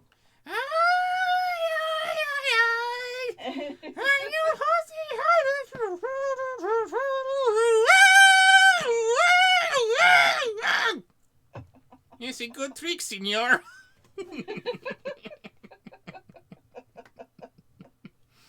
Tommy Wiseau. Oh dear. Oh, yes. The wicked woman was greatly pleased with the success of her trick, for as long as she had one of the shoes, she owned half of the power of their charm, and Dorothy could not use it against her. She could not! And she had she even known how to do so, but she didn't know how to do so now. The little girl, seeing she had lost one of her pretty shoes, grew angry and said to the witch, "Give me back my shoe! You're taking my shoes, witch!" Next. Stan Smith. I will not, retorted the witch, for it is now my shoe, not yours. You're a wicked creature, cried Dorothy. You have no right to take my shoe from me. I shall keep it just the same. I'm seeing a couple of big burly Stan Smiths arguing over shoes. Really? Said the witch, laughing at her, and someday I shall get the other one from you too. This made Dorothy so very angry that she picked up the bucket of water that stood near and dashed it over the witch, wetting her from head to foot. Dorothy's a vindictive little thing, ain't she? Oh, yeah. Next. Radigan. Instantly, the wicked woman gave a loud cry of fear, and then, as Dorothy looked at her in wonder, the witch began to shrink and fall away. "See what you have done!" she screamed. "In a minute I shall melt away!"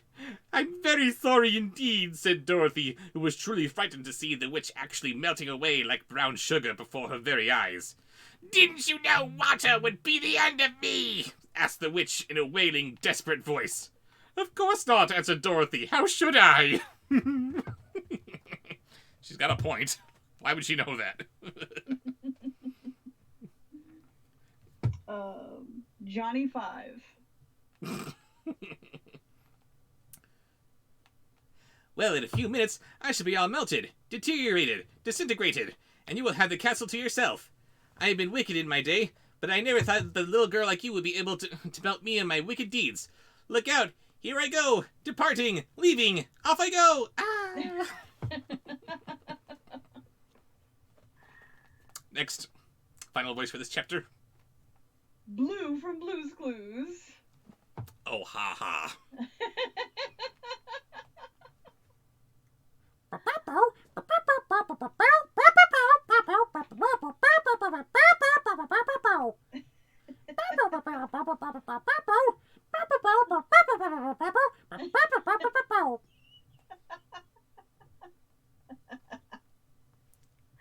Would you like another voice since you have to do that again?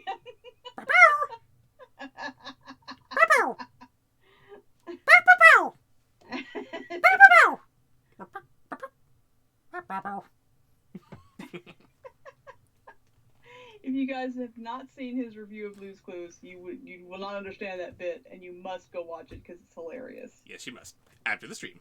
After the stream, yes, after the stream. Yes, let's have an actual voice to close out this chapter with. Let's see what time are we at Hank here. Hill.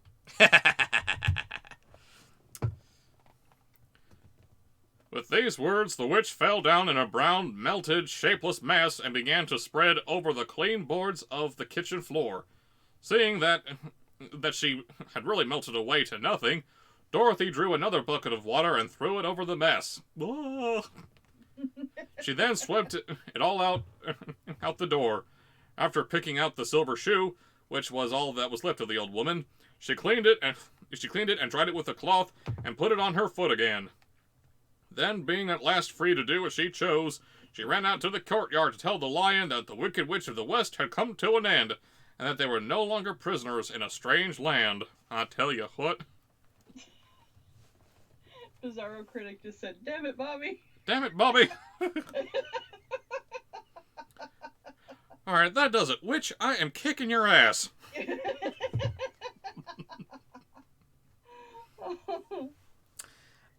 Those were a couple of longer chapters. Do we want to continue on with chapter 13? Or No, delve we've got about half an hour left. more into the works of Grimm? The works of Grimm. Go ahead and place that there. Just gonna set this book here as it floats on nothing. Whoa, freaky! Alright. Do we have any suggestions for what we should read next? Does anyone have any suggestions on which from the book? Does anybody know the fairy tales of Grimm off the top of their head? Any requests? I'm not seeing anything yet. I am curious about the singing bone. Did we do that one? I don't think we did. Huh. I know that we did Snow White, we did Red Riding Hood, The Nose, and just earlier today we did The True Sweetheart. Alright, let's do the singing bone then.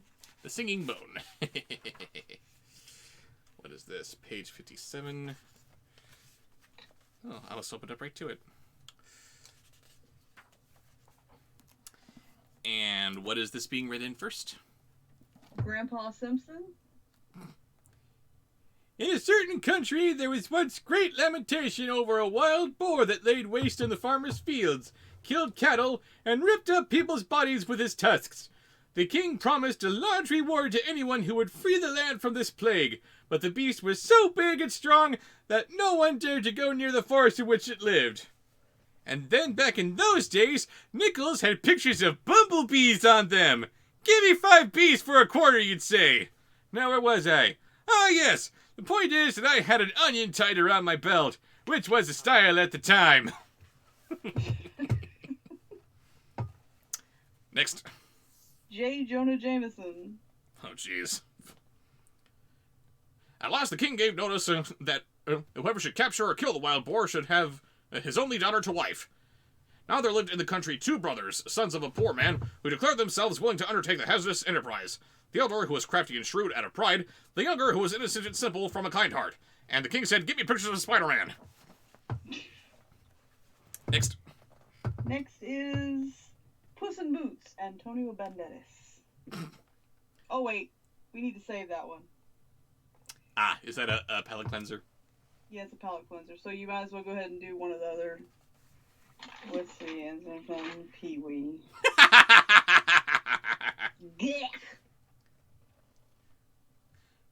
The king of cartoons said, "In order that you may be the more sure of finding the beast, you must go into the forest from opposite sides!" Ah!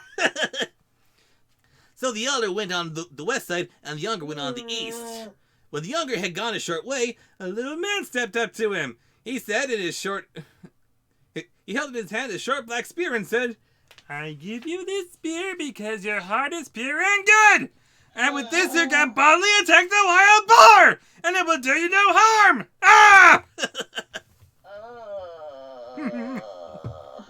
I love you. Now do Antonio Banderas and do it good. He's laughing. My ears are bleeding. But it's funny. Help me. I'm dying. He thanked the little man, shouldered the spear, and went on fearlessly.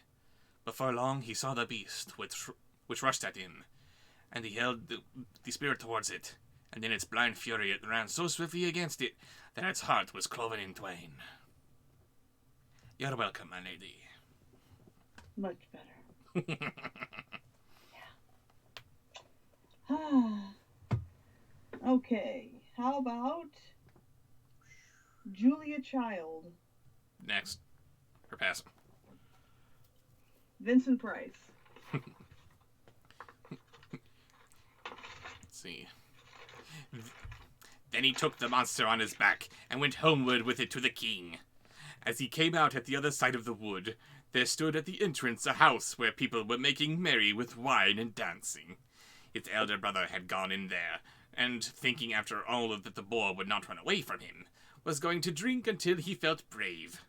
When he saw that his younger brother, coming out from the wood, laden with his booty, his envious, evil heart gave him no peace, and called out to him, "Come in, dear brother, rest and refresh yourself with a cup of wine." Next. Gru. The youth, who suspected no evil, went in and told him about the good little man who had given him the spear wherewith he had slain the boar. The elder brother kept him there until the evening, and then they went away together. When in the darkness they came to a bridge over a brook, the elder brother let the other go first, and when he was halfway across, he gave him such a blow from behind, he fell down dead. Because he is the villain, and they do that. Next. Next is Yoda. Beneath the bridge he buried him, for he took it to the king, pretending that killed it he had.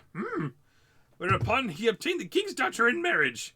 And when his younger brother not back did he come, the boar he must have killed him, everyone believed it. Next. Inga from Young Frankenstein.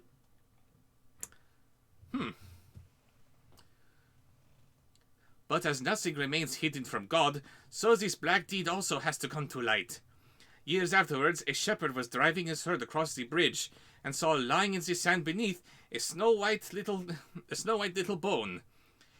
He thought that it would make a good mouthpiece. Okay. So he clambered down, picked it up, and cut out from it a mouthpiece for his horn. But when he blew the horn for the first time, to his great astonishment, the bone began to sing. The bone of its own accord began to sing. "Oh, sweet mystery of life, at last I found you." Next. Winnie the Pooh. Yeah, Winnie the Pooh singing a little bone song. Wonderful. Ah, friend, thou blowest upon my bone. Whoa, hey! You need to worry about me keeping it PG? Wow. Oh no. Thou blowest upon my bone. Long have I laid beside the water. My brother slew me in the boar, or slew me for the boar, and took him for his wife, the king's young daughter.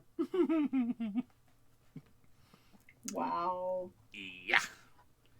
And the final voice for the singing bone, which sounds like Winnie the Pooh for some reason. Homestar Runner. Wow, what a wonderful horn, said the shepherd. It sings by itself. I must take it to my lord, the king of town. And when he came to it, the king of town, the horn, and began to sing a little song. The king understood it all, and caused the ground below the bridge to be dug up, and then the whole skeleton of the murdered man came to light. The wicked brother could not deny the deed, and was sewn up in a sack and drowned. But the bones of the murdered man were laid to rest in a beautiful tomb in the churchyard. Yay! What a happy story. Everyone died.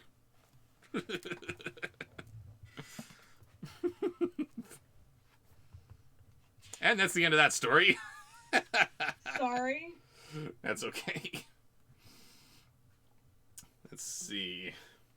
What's next? Let's see. How Very relaxed. about... I am very relaxed. Very good. No. No? No. Is that not good? Not good. That's the reason I didn't say anything after you finished. How about The Wedding of Mrs. Fox? That sounds like a good one. Page 138.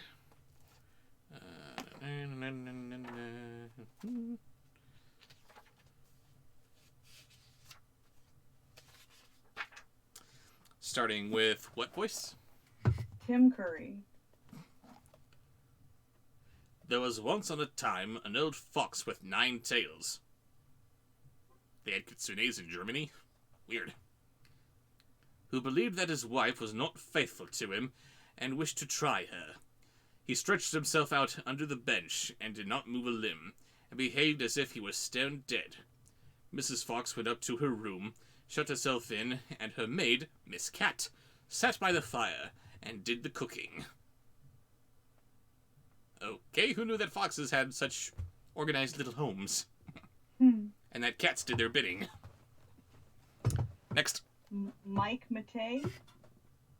Pass. Pinky from Pinky and the Brain. When it became known that the old fox was dead, mowers presented themselves. The maid heard someone sitting outside the house door knocking. She went and opened it, and it was a young fox who said, what may you be about, Miss Cat? Did you sleep or did you wake? Noff! She answered, I'm not sleeping, I'm not waking. Wouldst thou know what I am making? I am boiling warm beer with no butter, so nice. Would the gentleman enter and drink some likewise? Point. Okay.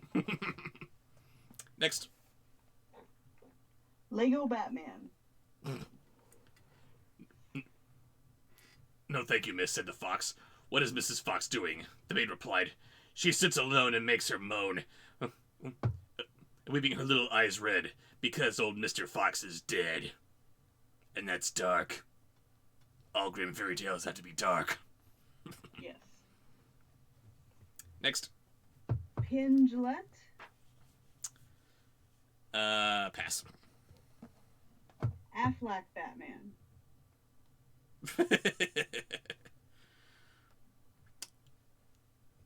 Do just tell her, miss, that a young fox is here who would like to woo her.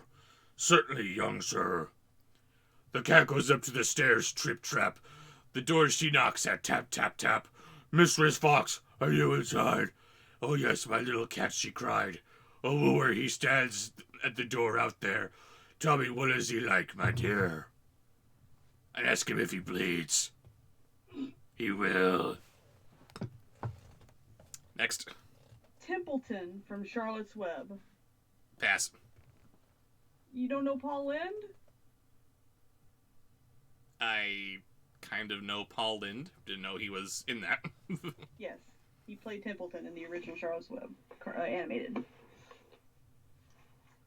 Oh, jeez. I haven't seen that in decades. He really talks through his nose. I can do my best Paul Lynde, even if it's not quite Just do your Templeton. best Paul Lynde, yes. I want to hear Paul Lynde. But he has 9 as beautiful tails as the late Mr. Fox. Oh no, answered the cat. He has only 1.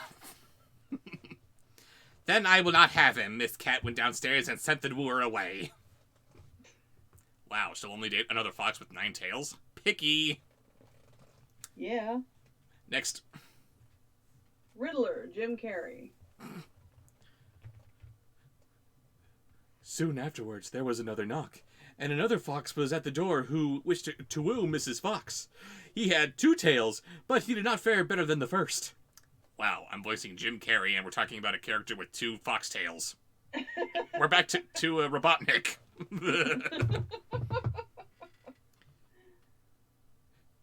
After this, still more came, each with 1 tail more than the other, but they were all turned away until at last one came who had 9 tails, like old Mr. Fox.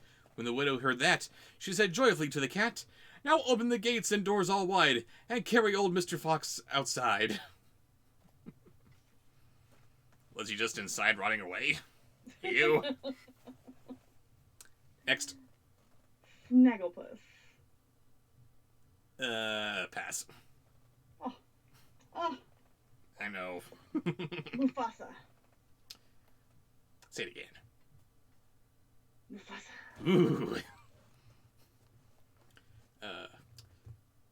But just as the wedding was going to be solemnized, old Mr. Fox stood under the bench. He cudgeled at the rabble and drove them and Mrs. Fox out of the house. When old Mr. Fox was dead, the wolf came as a wooer and knocked at the door, and the cat, who was a servant to Mrs. Fox, opened it for him. The wolf greeted her and said, "Good day, Mrs. Cat of Cretwith. How comes that alone you sit? What are you making good?" Next. Herbert the Pervert. The cat replied, "In milk I'm baking bread so sweet. Will the gentleman please come in and eat?" "No, thank you, Mrs. Cat," answered the wolf. "Is Mrs. Fox not at home?" The cat said, "She sits upstairs in her room, bewailing her sorrowful doom, bewailing her troubles so sore, for old Mr. Fox is no more."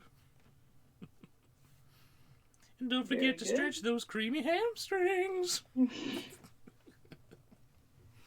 Shrek. The wolf answered, "If she's in want of a husband now, then it will please her to step below." The cat turned quickly up the stair and let her tail fly here and there, until she came to the parlor door with 5 gold rings. At the door she knocks. Are you within, good Mistress Fox? If you want a husband now, then will it please you to step below." Next. Donkey. Oh, jeez. Mrs. Fox asked, "Has the gentleman red stockings on? And has he a pointed mouth?" "No," asked the cat. Or no, answered the cat. "Then he won't do for me." When the wolf was gone, came a dog, a stag, a hare, a bear, a lion, and all the beasts of the forest, one after the other. But one of the good points which old Mr. Fox had possessed was he was always lacking, and the cat had continually to send the wooers away. Next. The final voice for the story. Let's see. Igor from Young Frankenstein. At length came a young fox. Then Mrs. Fox said, "Has the gentleman red stockings on? And has he a little pointed mouth?" "Yes," said the cat, "he has." "Then let him come upstairs," said Mrs. Fox, and ordered the servant to prepare the wedding feast. "Sweep me the room as clean as you can. Up with the window, fling out my old man." Ew. Wow. For many a fine fat mouse he brought, yet his wife he never thought, but ate up every one he caught. Then the wedding was solemnized with young Mr. Fox, and there was much rejoicing and dancing, and if they had not left off, they are dancing still.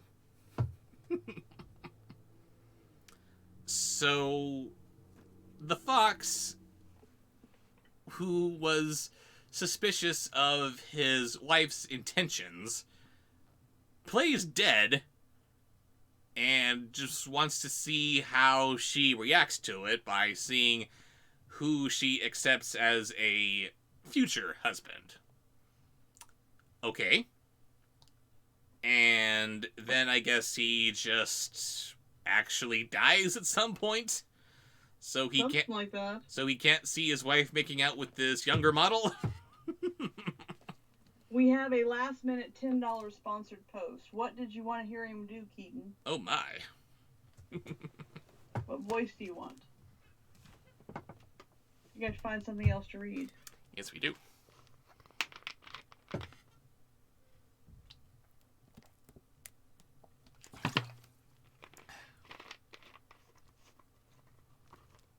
Gosh, you're just now picking up the bottle on stream.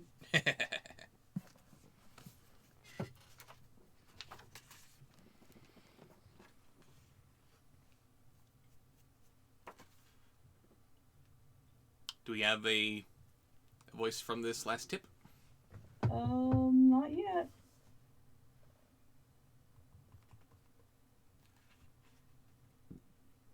Until then, Are you ready to read? yes, I am flipping to page 5, The Giant and the Tailor. Okay.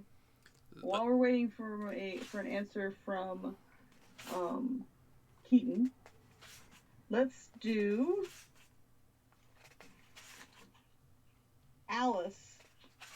Original Alice in Wonderland. Okay. Let's see.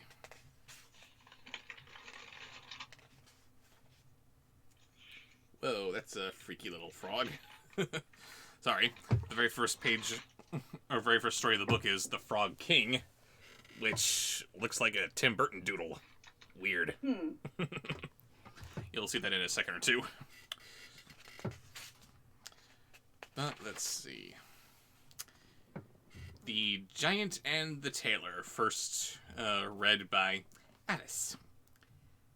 A certain tailor who was great at boasting, but ill at doing, took it into his head to go abroad for a while, and look about the world.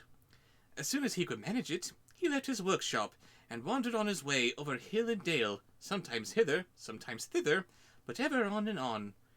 Once when he was out, he perceived in the blue distance a steep hill, and behind it a tower reaching into the clouds, which rose up out of a wild dark forest. "Thunder and lightning!" cried the tailor. "What is that?" And as he was strongly goaded by his curiosity, curiouser and curiouser, he went boldly towards it. Next. Johnny Depp's Willy Wonka. But what made the tailor open his eyes and mouth when he came near it was to see that the tower had legs, and leapt in one bound over the steep hill, and was now standing as tall as an all-powerful giant before him. Did I just go through my Wonka vision? Next. Archimedes from the Sword and Stone. Sword and Stone. Pass.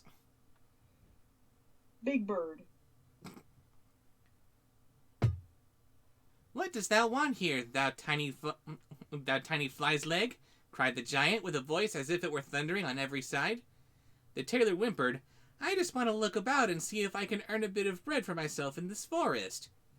"If that is what thou art after," said the giant, "thou mayst have a place with me. If it must be, why not? If it must be, why not? What wages shall I receive?" "Thou shalt hear what wages thou shalt have. Every year 365 days, and when it is leap year, one or more into the bargain. Does that suit thee?" "All right," replied the tailor, and thought in his own mind, "A man must cut his coat according to his cloth. I will try to get away as fast as I can." So you're gonna live with him even though you have no intention to. Okay, fine. Okay, so we have some answers from Keaton. Yes. His first request is Jimmy from South Park. Oh dear. On this, the giant said to him, "Go, little ragamuffin, and fetch me a jug of water. I had I not better bring the well itself at once, and the spring too?" asked the boaster, and went with the pitcher to the water. "What? The well and the spring too?" growled the giant in his beard, for he was rather clownish and stupid, and began to be afraid. The knave is not a fool, and he has wizarded his body very much. Be on thy guard, old Hans, and this was no serving man for thee. Cool. Whew. Christopher Walken. When the tailor had brought the water, the giant bade him to go back in the forest and cut a couple of blocks of wood and bring them back. Why not the whole forest at once, with one stroke? The whole forest, young and old, with all that is there, both rough and smooth, asked the little tailor, and went to cut the wood. Next.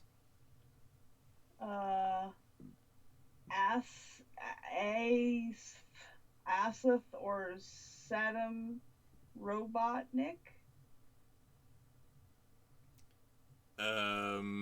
Pass. Sorry. American McGee's Grimm or Old Man from Good Times, Beauty and the Beast?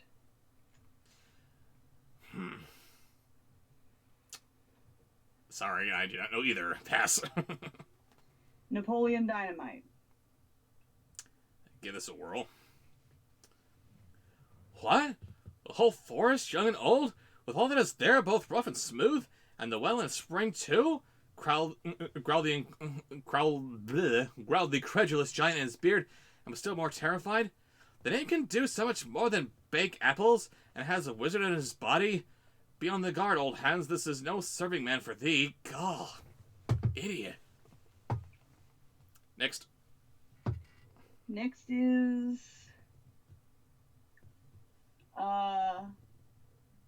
the caterpillar from the original Alice in Wonderland. When the tailor had brought the wood, the giant commanded him to shoot 2 or 3 wild boars for supper.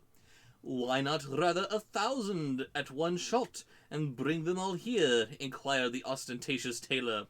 "What?" cried the timid giant in great terror.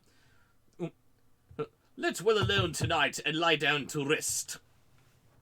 Next. Next is Skeksil, the Chamberlain.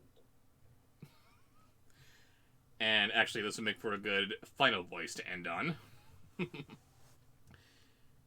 The giant was so terribly alarmed that he could not close an eye all night long, for thinking what would be the best way to get rid of this accursed sorcerer of a servant. Time brings counsel. Next morning, the giant and the tailor went to a marsh, round which stood a number of willow trees. Then said the giant, "Hark thee, tailor, seat thyself on one of the willow branches. I long of all things to see if thou art big enough to bend it down." All at once the tailor was sitting on it, holding his breath and making himself so heavy that the bow bent down. When, however, he was compelled to draw breath, it hurried him, for unfortunately he had not put his goose in his pocket. Okay? So high into the air that he was never seen again, and this to the great delight of the giant. If the tailor has not fallen down again, he must be hovering about in the air. Okay. What the hell was that? And that's it. And it bears repeating this time around as much as the last. There's a reason why only so many fairy tales are adapted into other media. Truly. What the hell was that? Whew. So, did we all have a good time? Yeah, we did have a good time, Bobsheaux, because you are cool. Oh, I thank you all. Aren't you all kind? Yes, this was a lot of fun. Yes, and I will be making this and the previous stream public come Saturday. Right. And until then, I will continue to toil away on my next review because Yes, it's coming. Don't worry, guys. It's definitely coming out. it's a long one. I'm sorry. Boy, is it a long one. Uh-huh. There's so much stuff to say. No, Gray Starks, you're awesome. Oh, hello, Felix Wolf. Nice to see you. Glad that you guys all had a good time. But it is dinner time for me and Raven, so we must depart. Yes. We will see you guys later. Bye, guys. Stay safe. Yes, stay safe, stay indoors, and all that good stuff. See you guys later.